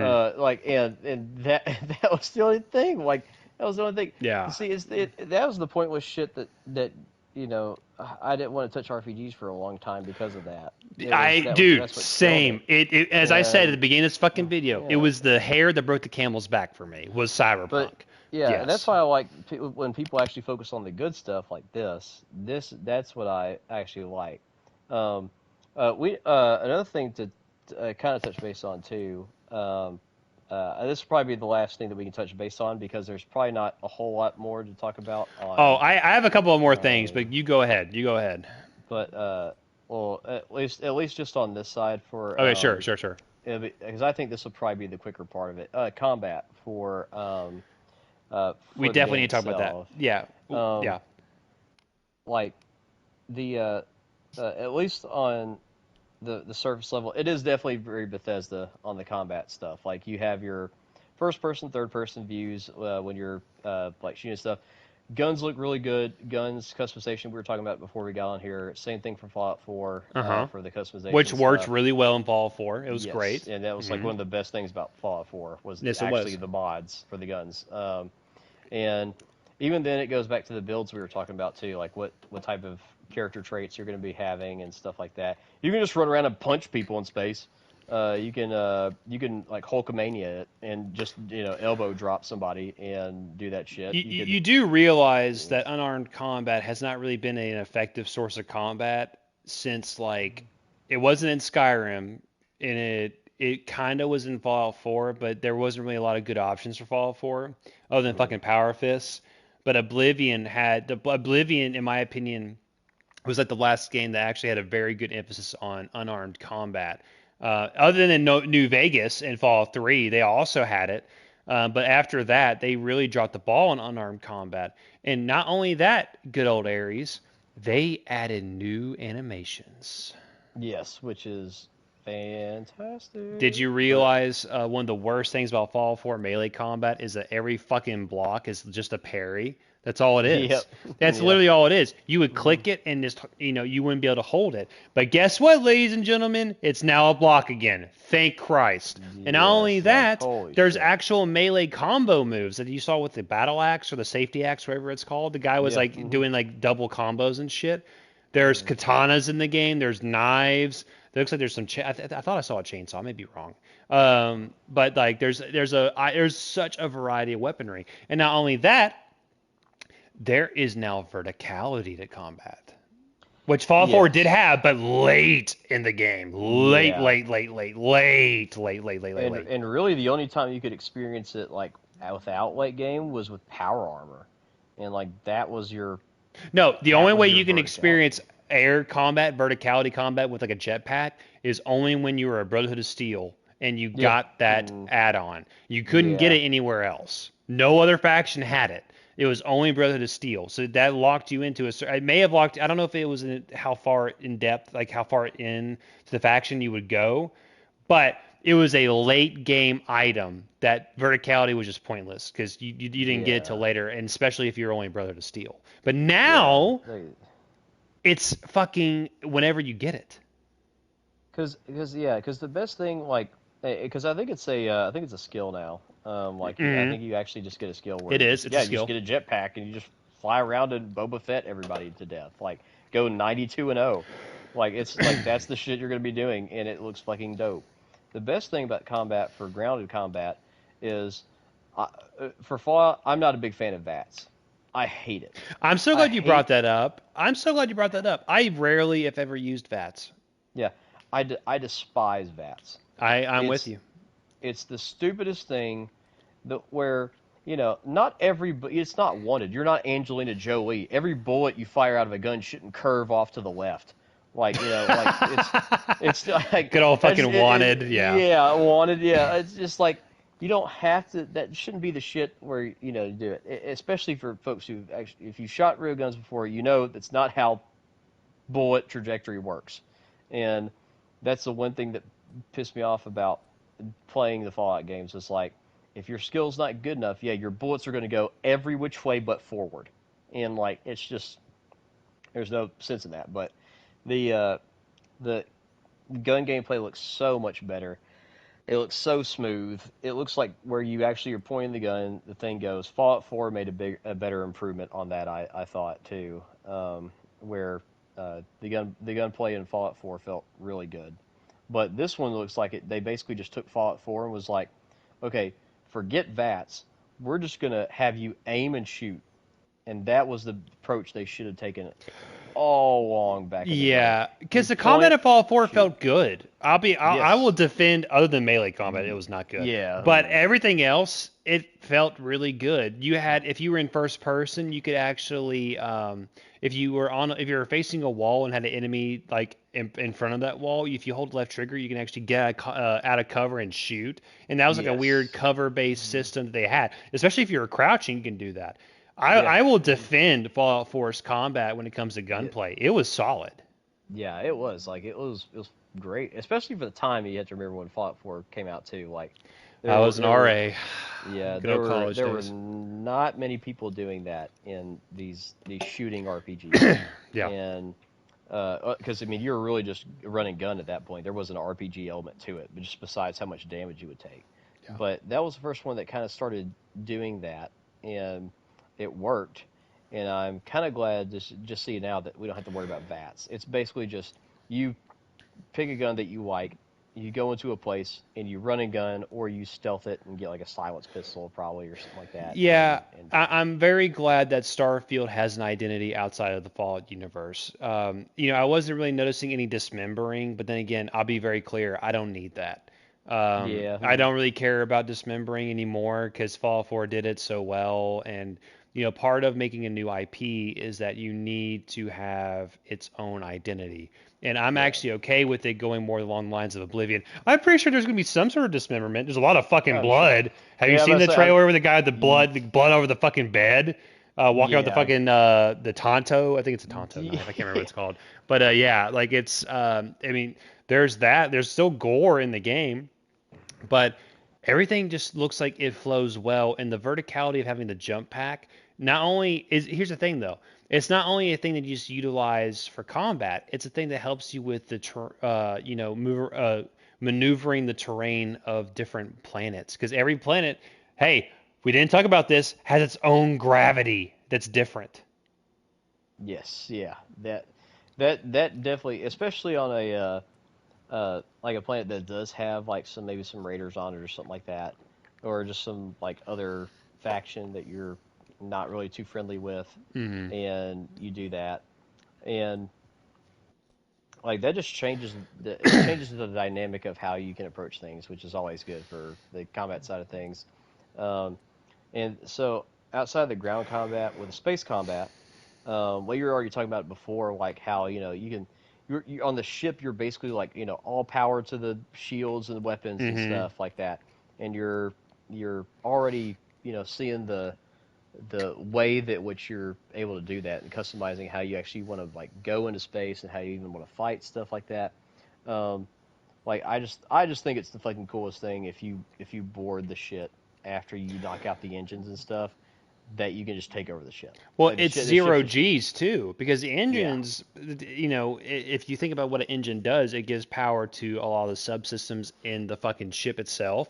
And you Mm, go fucking zero G, which by the way, hey Destiny, eat your fucking heart out. There's zero G combat.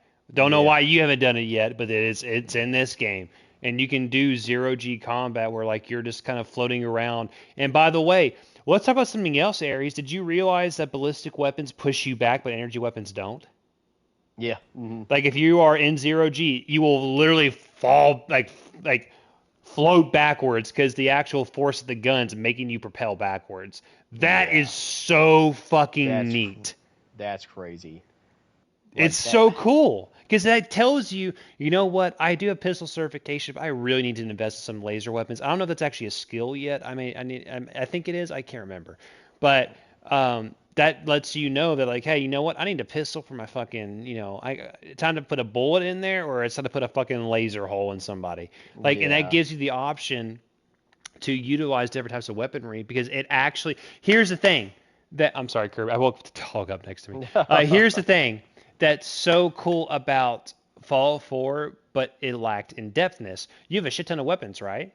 Cool. That's a very neat. No one's disagreeing. And you had different perks you can get with them. But there's never not a reason to not use certain weapons. There wasn't a thing that I came across in Fallout that's just like, oh my god, I have a 44 Magnum. That means I just definitely can't use that. No, you can use any weapon to kill fucking anything you want. But now in Starfield, weapons have a utility purpose. It's utility. If you are fucking in zero G combat, you're trying to be versatile. Do not bring a ballistic weapon because your ass is going to grass. You're going backwards. Yes. You're moonwalking using the gravity. So, which causes you to utilize other weapons, which makes you more versatile as you go through the game.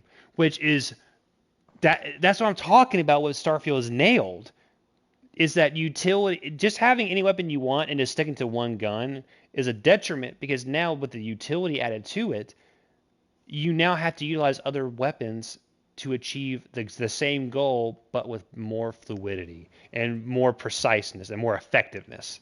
And that is how you make a fucking game. That's how you do it.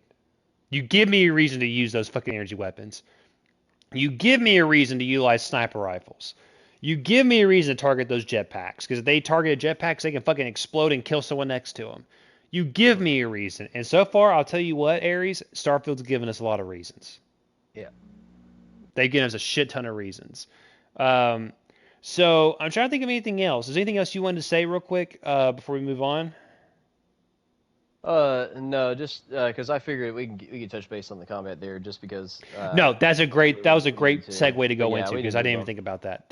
That was excellent. Yeah, no, combat looks fantastic. Melee looks like it's been rehauled back to what works in like Skyrim in a way. There's new animations. You can actually change the animation style of what you want to be more masculine or more feminine. Okay, which is really cool. So if you want to be Mm. a guy that has like more feminine walk style, you can fucking do that. That's Nice. still cool. It's a fucking option. I like that. I'm cool with that. Um, the character creation looks great. The beards, Bethesda's always had problems with beards for fucking some reason. I don't understand Yeah, why. you But, you either got a Fu Manchu or you got a ZZ Top. yeah, something like that. But one thing I want to talk about something else that's so important because the last thing I want to talk about is our dream characters. Okay, that's the last topic. Hmm. But the next topic I want to talk about, we talked about weapons, a lot of variety, looks great, right? We haven't talked about armor. Yeah, we have not. No. So let's talk about armor for a second. So on the get go, it's NASA punk, right? Like correct, NASA punk. Yeah. So a lot of the planets you're going to, you have a spacesuit and all that. Cool. We love that. But did you notice that you can hide your spacesuit? That's actually a function in the game. If you don't want to wear your spacesuit when you don't fucking need a spacesuit, you can take it off and still have the stats of it. Which is fantastic. Um, because there's another thing I want to talk about. I want to go in and say it out loud just so it's in your head, Evan. If I miss it and we don't go back to it, I want you to bring me back to this, okay?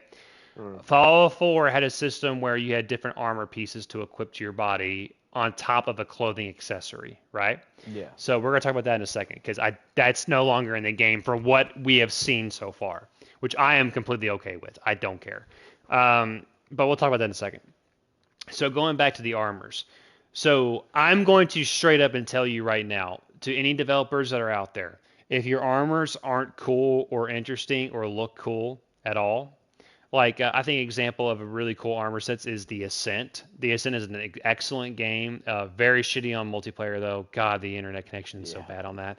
I hate that because me and Evan were so excited about that, but as soon as we brought in the third person, it just went to shit so fast. Yeah. Yeah. Which is heartbreaking because I fucking love that game for what we played. Mm. The armor sets are fucking awesome as shit. They are so cool, so cool. And if there's something that I cannot forgive, is that this is going to be very kind of this is going to be more bitchy in terms of complaints here, and I accept that. Outer Worlds had the ugliest armors I've ever seen in the game. They didn't look cool. It was an aesthetic they were going for. I get it. Like that weird 1960s space exploration style. I get it. It didn't work. It looked ugly as shit. It wasn't cool. There was nothing cool about it. Not, I can't think of one other than like the maybe the Iconoclast armor, that faction, maybe. But Yeah. then again, you have to remember one simple fucking fact: you couldn't see your goddamn armor in third person, so Yeah. you couldn't bask in the glory of how cool the armor looked. I did not like how Outer Worlds handled armor. It was very boring, and I was so uninterested.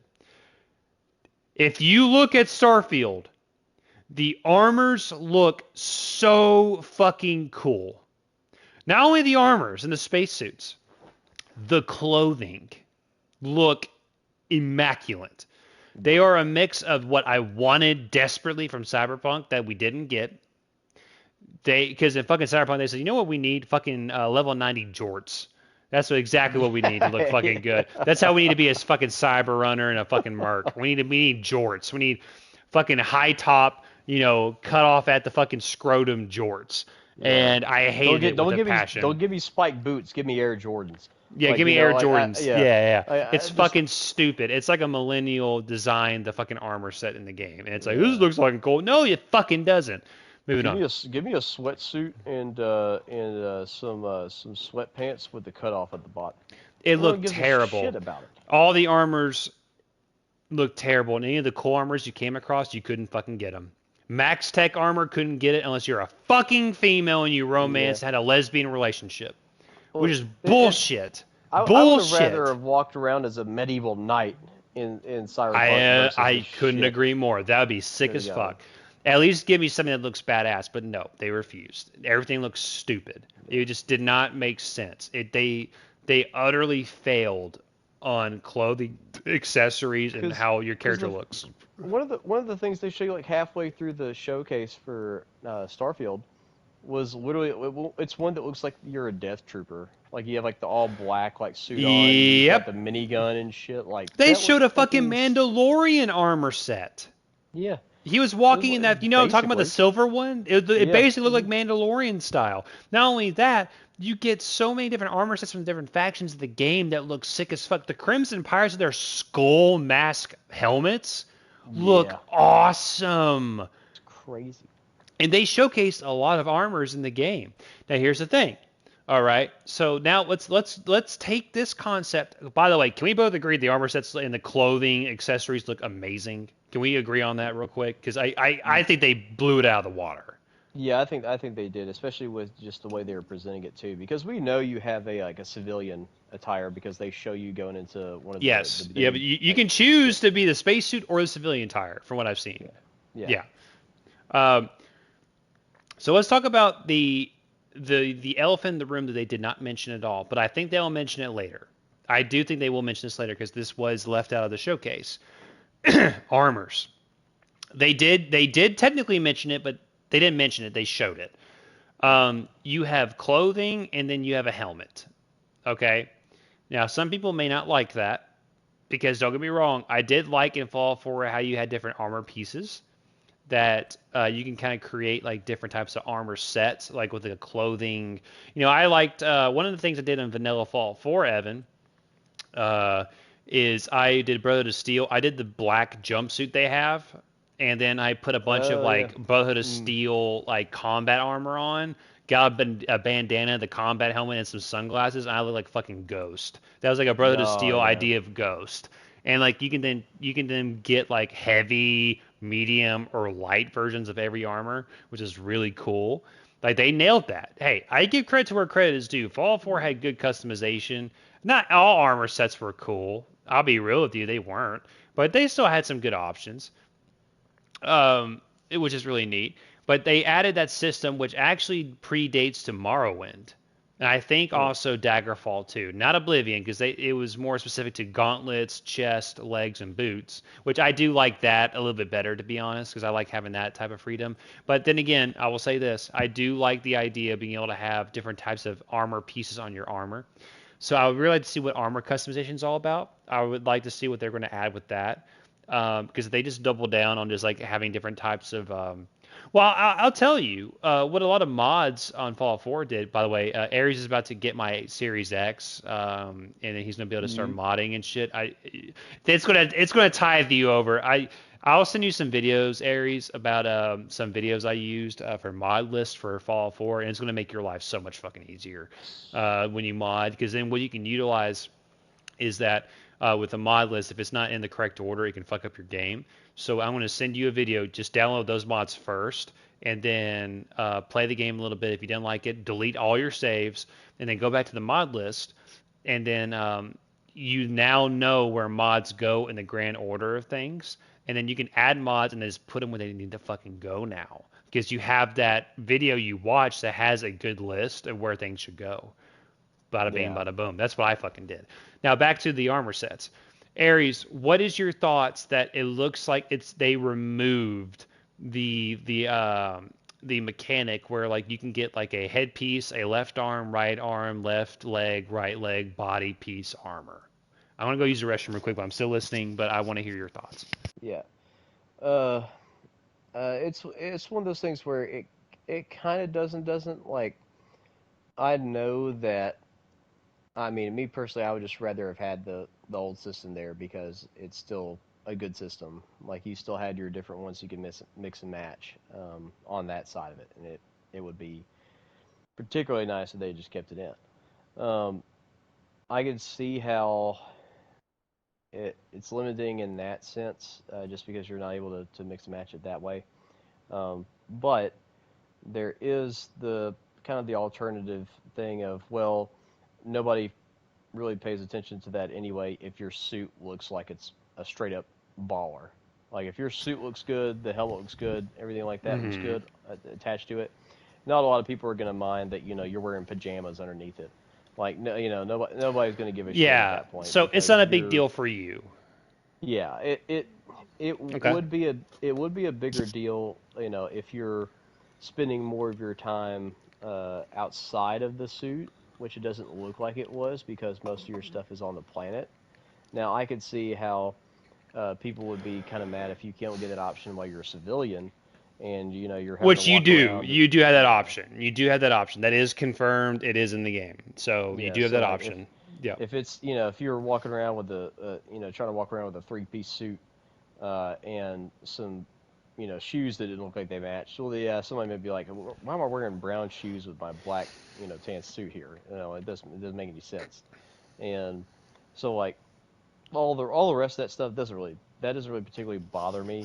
It would bother me if somebody's uh, walking around the UC spaceport with a chicken head bandana thing with some Oh a wait, so white Fable 2 beer. with the fucking Yeah, chicken suit? but yeah, with the Fable 2 thing, yeah. But like that would bother me a little bit Sure. because I'd be like, why the fuck is that even an option? Like that's just it's silly. But You um, are okay, from what I'm understanding, mhm. and you tell me if I'm wrong. You trust the direction of the armor sets that are provided for us right now. You think they look sick. I Yes, think they look fucking yes, sick. You have yeah, fucking beanies. You have different types of yeah. helmets. Mhm. You have looks like heavier versus lighter type space suits, which is really cool. Mhm. You look like you have like these like pirate overcoats on the Crimson, because like I don't know if you know what I'm talking about. There's like a red spacesuit you saw, Evan. You know what I'm talking Mhm. about? You had like Yes. you have all that. Mhm. Mixed match with like the fucking pistol animations, how like you like run with your pistol to like your side, which really looks really fucking neat. I mean, all of it together. I will say this: I need a little bit more information. I am sad that it's gone, but if Mhm. the armor sets in general, I'm going to tell you right now, Ares, I'm going to be real with you.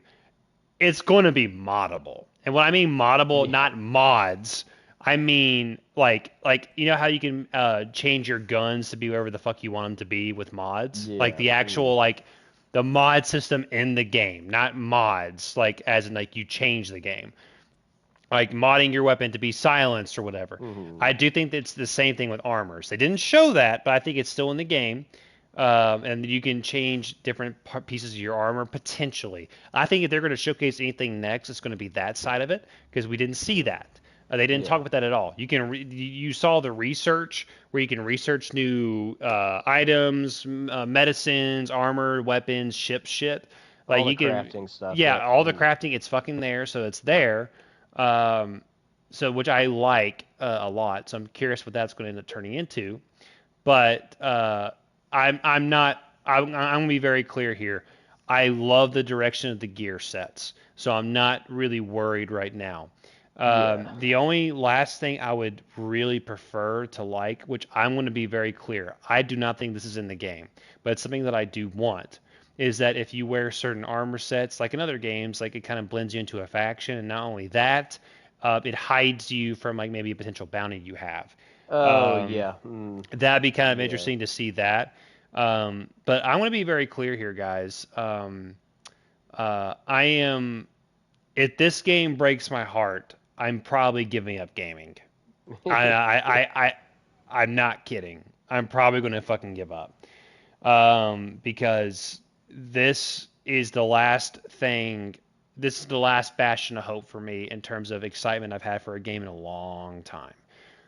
When I saw Starfield was announced, Ares, you should remember this. I was so fucking excited what this is going to Yeah. be. I've been excited for this for just like Cyberpunk. I was excited for a fucking while. And from what I'm seeing, guys, I'm going to say this: whether this game succeeds or fails, the modding community will make it what it makes it. And Yeah. I am sad if it does not do what it should. It'll be very sad. But the modding community, which they've already confirmed, there will be mod support on consoles and PC. So Ares, you will be able to mod your fucking game, my boy, Yeah. and enjoy that shit. Because, but dude, I hope you're excited about getting a Series X. It's in great fucking condition, by the way. It's in great Yes. condition. It Uh, Series X controllers last a fuck ton amount of time. Like you're because getting the whole thing. it, You're getting my it's a account. Like you're it's gonna a already it's have, a yeah. win-win. It's a win-win for me because even let's just say Starfield just blows. Sure. I'll just play Gears of War 3. like No, like yeah. I just I mean, you're not getting the console just to have the console for Starfield. You're getting it because yeah. there's a whole shit of stuff that you can play now. Which is like, Yeah. it's again, I have a gaming. I finally made the decision to finally get a gaming laptop. I'm not going to get a main big thing yet because I don't really care about that right now. But and Aries, we're gonna hang out tomorrow, which hey, it'll be fun. I'm probably gonna do another stream Yay. tomorrow. Mm. But you know, I fucking love that gaming laptop. It runs everything at ultra. It runs Mm. everything at ultra. It is a phenomenal gaming computer. And if Lenovo, if you want to sponsor me, hey, I got you. Um, Hey.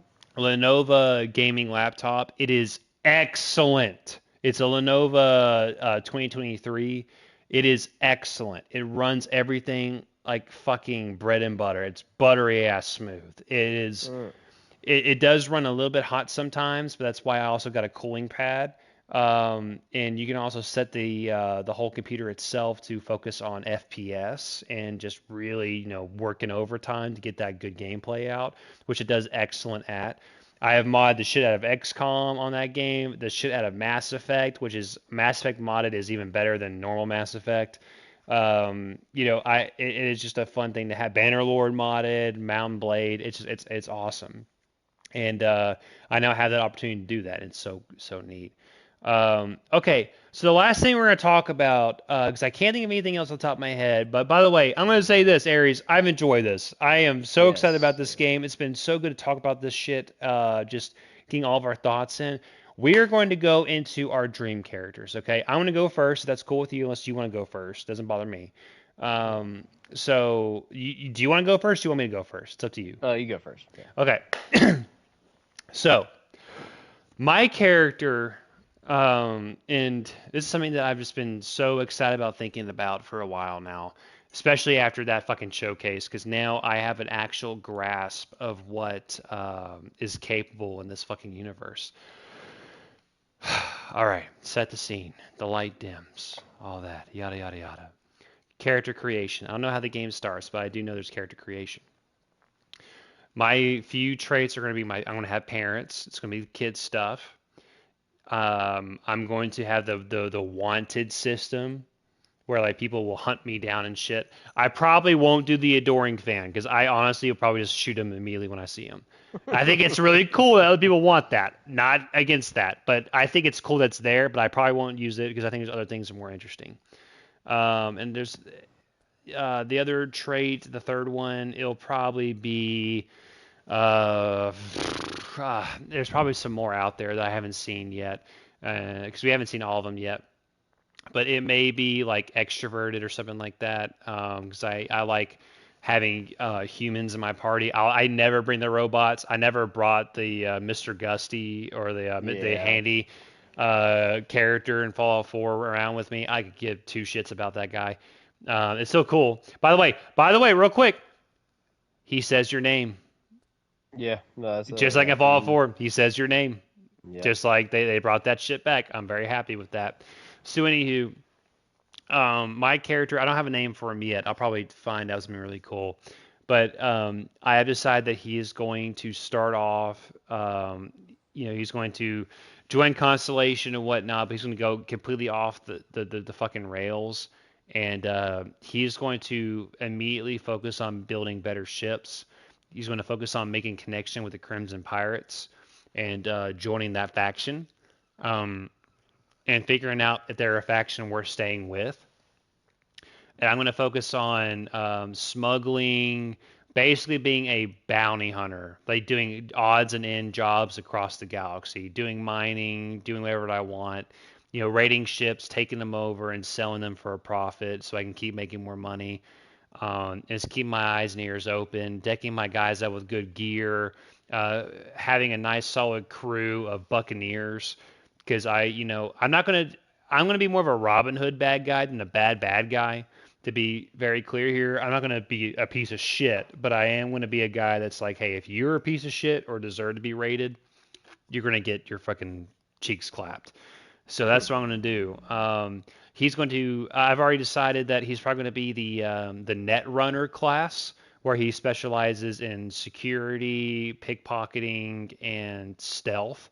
Because I always go fucking stealth builds. If you know me, I'm a big ninja, like fucking like I love that shit. He'll probably prioritize pistol certification and melee weapons at some point. I don't want to do chef because here's the thing: when I role play, I want if I have an option to make my character like a net runner, like assassin, like thing like that, I'll usually go with that type of background. Um, and so he's going to be kind of going through the galaxy, just go raiding, taking over ships, selling them for a profit, increasing my ship capacity, making a really badass fighter, and kind of grow my forces that way. Get a good selection of characters with me, and starting out, I'm going to join the Crimson Raiders or the Crimson Pirates, or whatever they're called, because I think there's something to them that I feel like they're very Spartan-esque in their faction design. Because they're very big on power and fighting and being the strongest, and there's something about that I really identify with in terms of this type of story. And my character's going to be doing spice running, be doing smuggling, doing odds and end jobs to make extra cash. Like that's what my character's going to do. And I think that sometimes the faction that may not have the best reputation may be a faction that actually has some things that are important to say, and that's kind of what I'm going to go for. My other character that I may do again, it's going to be this or another one.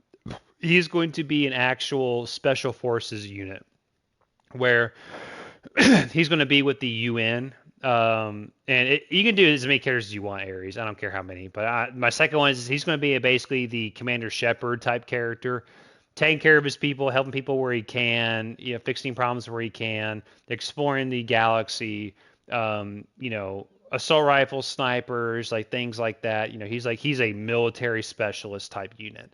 And he's not going to be much for being a bad guy. But he will hear people out and hear what's going on. That's actually the truth that he can discern. My character is just, my characters are not going to be bad guys, but if there is an opportunity for me to make money, especially for my first character, to make money, travel the galaxy, get a great crew, get a nice romance in there, which by the way, I really do hope you can have a child.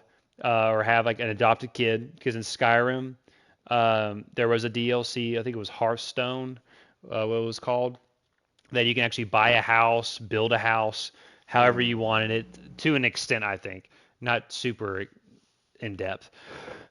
But you can have it. You can adopt up to like two kids. I would love to have a couple of kids on the ship that like I romance one of the main characters. She's just basically the mom or whatever. We have like a little space family that's like we're also a military operation. That'd be really cool. Make a nice base somewhere that it's nice and secluded, has some security there that we're mining some resources, and it's like basically it's like we're if I'm being very clear here, I kind of want to make my own Band of the Hawk in the Starfield universe, and I think that sounds pretty badass. I'd be my own Griffith, and I do not think anything he did was right. I'm just saying, in a perfect Golden Age arc ideal, I think that'd be kind of cool. So that is my dream character. And guys, we only have a few months until we get this game in our hands. And real quick, I will say this. Um, Actually, you know what, Aries? Tell me your dream character first. I'm not going to say anything until you want me to say anything.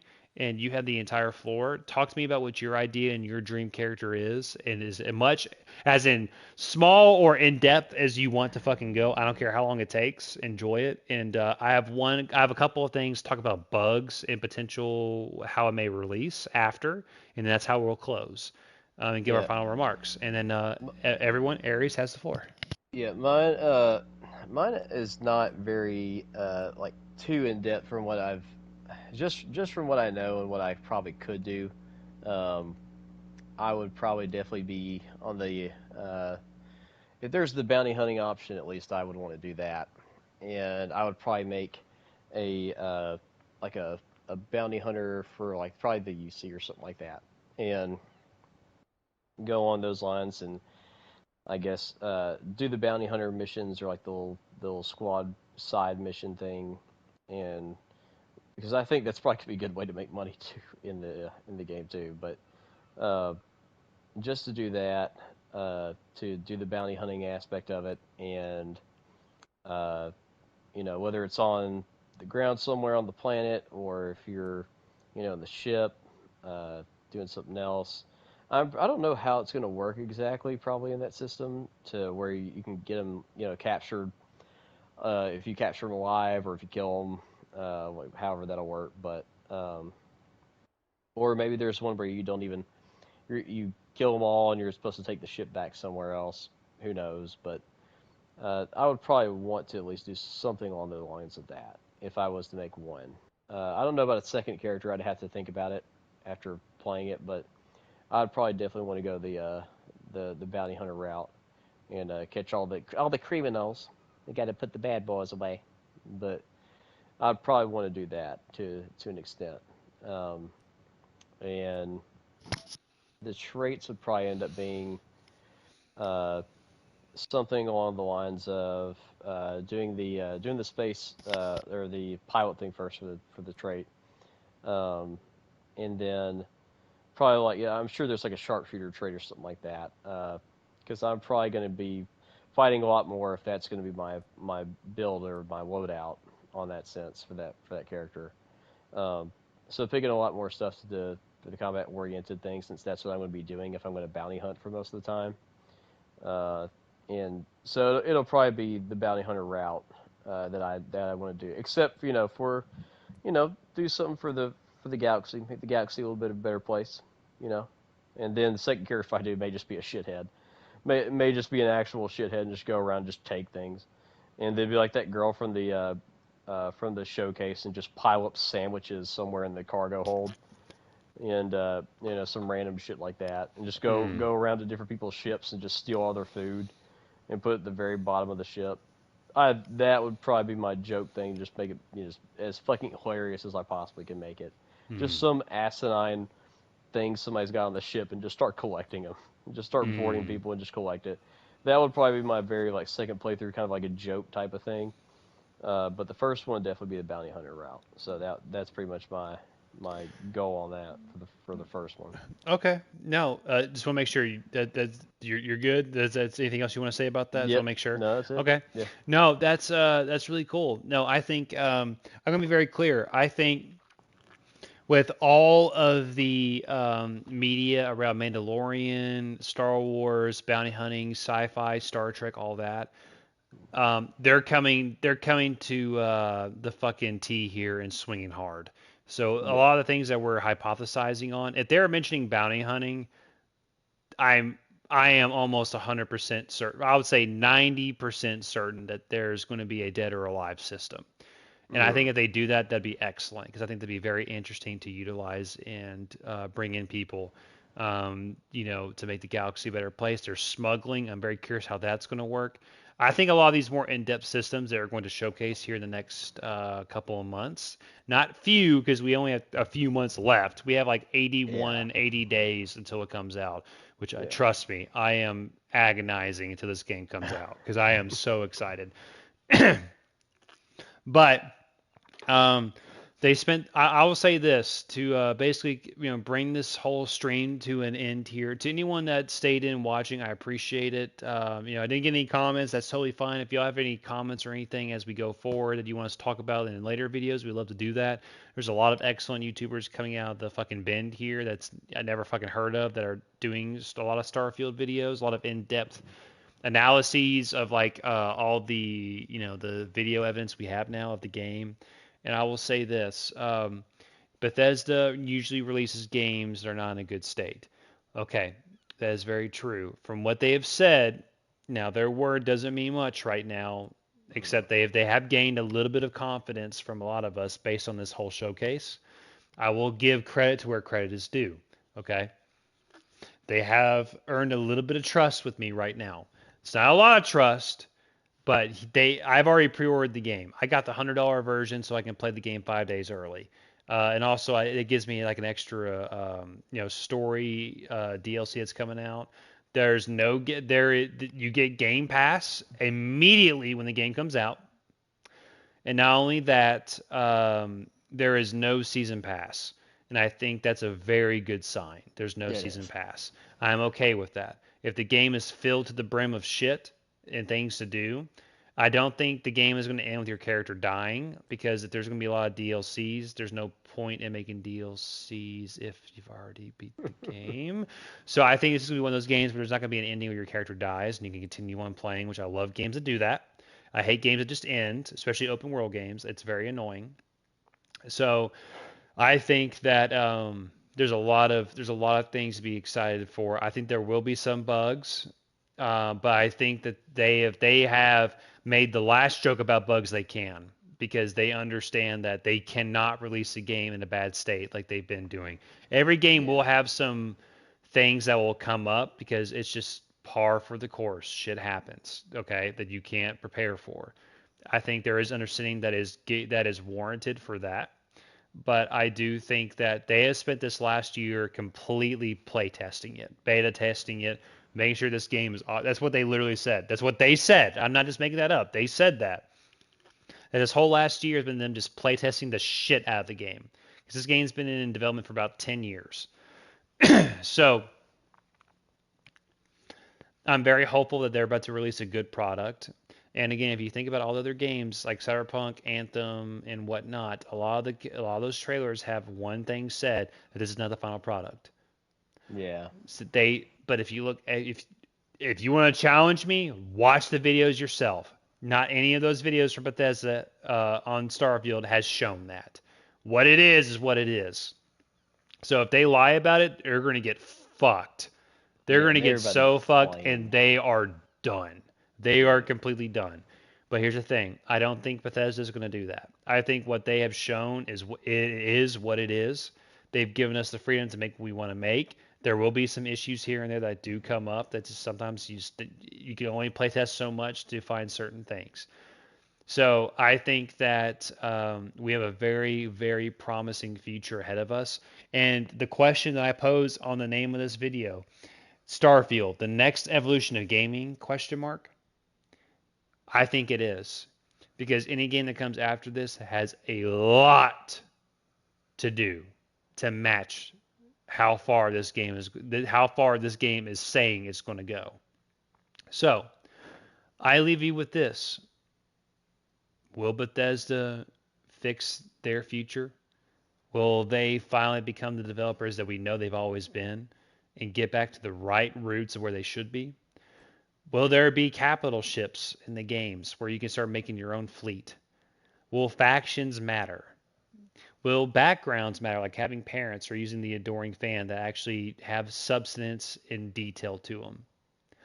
Will the combat feel as good as the trailers looked? We can only hypothesize. We have information that it does look good, that it will have some of those things, but we won't know until we get the game in our hands. So what I will say is this: if you want to pre-order, I pre-ordered myself, and if I'm wrong for it, then I'm wrong for it. But I wanted to do it because they blew me fucking away. I'll be very clear with you. I did pre-order Cyberpunk, and it did kind of blow me away. But I'll be very clear: the way it released was fucking bullshit.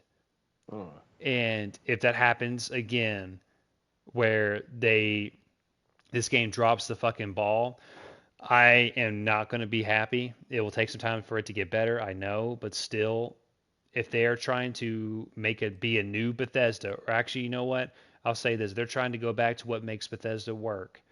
I have 100% faith that they can do it, but that depends on the company. It depends on the people in charge to make those changes a reality. So, other than that, I think we're done here. It's been an absolute pleasure to talk about Starfield. What? It has been so much fun, Aries. We're going to hang out this weekend. I'm very excited. I'll see you tomorrow. Yeet. But, we have a lot of things to be excited for and to look forward to. And, guys, think about your characters. Think about what you're going to do for the future. Because Starfield, Let us know. they'll let us know what you plan on doing because we want to fucking hear about it. Let us know because it matters so much. I'm at 97 subscribers.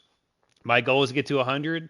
If you feel like you enjoyed this, again, very podcast. This is podcast central. If I'm being very clear here, and that is totally fine. I kind of like this. I mean, it may not be very fun to listen to. Sorry, maybe not to watch. Excuse me. But Aries and I, we love gaming. We love talking about it. This is our passion in life. It's God given. I love it. And I will say this: the future of gaming looks bright. I think the asinineness of the gaming world is starting to get better, hopefully, because fans are no longer playing with bullshit. So stand with us as we do this. Go ahead. There have been some boppers this year, kids, and like 2023 has been a really good year. It has. It really has. Final Fantasy, the new Street Fighter that came out, Final Fantasy 14 with their patches, Breath of the fucking Wind or whatever it's called. Tears of the Kingdom and shit Tears like of the Kingdom, that. yeah. Team Ninja put out a fucking good game. They put out the Souls-like or the kind of Neo like Wulong Fallen Dynasty. Wulong Fallen Dynasty. There's another one that's coming out. It's a Dark Souls game. It's Pinocchio based. It looks really interesting. Yeah. There's a lot of really cool games coming out this year. There's another Monster Hunter-esque game that's coming out. New Sunbreakers is coming out to consoles at some point. Like that shit's just been like things have been actually rolling. The ball has been rolling a lot this year. So it has. If you haven't even tried any of those titles or you're thinking about trying them, go ahead and do it because everybody has been basically just praising this shit that people have been coming out with. Final Fantasy 16. Yes, coming out Thursday. I think it's the 22nd. And I'm probably going to go incognito for a little bit when that game comes out. Now, one person judges you for it. I'm playing the shit but I have an RPG I'm playing. It's like it's Expeditions Rome. I haven't been able to play it these past few days. I've been dog shit tired, but I'll probably be playing it this weekend. It's a great RPG from this team that they're sadly not making those games anymore right now. They're making NFT fucking games for some reason. I don't fucking know, but it is what it is. But anywho, guys, it has been an absolute pleasure to talk about this and dream about what's going to come in the next few months. I told my fiance, hey, so I know we have wedding stuff coming up in December, but I need time.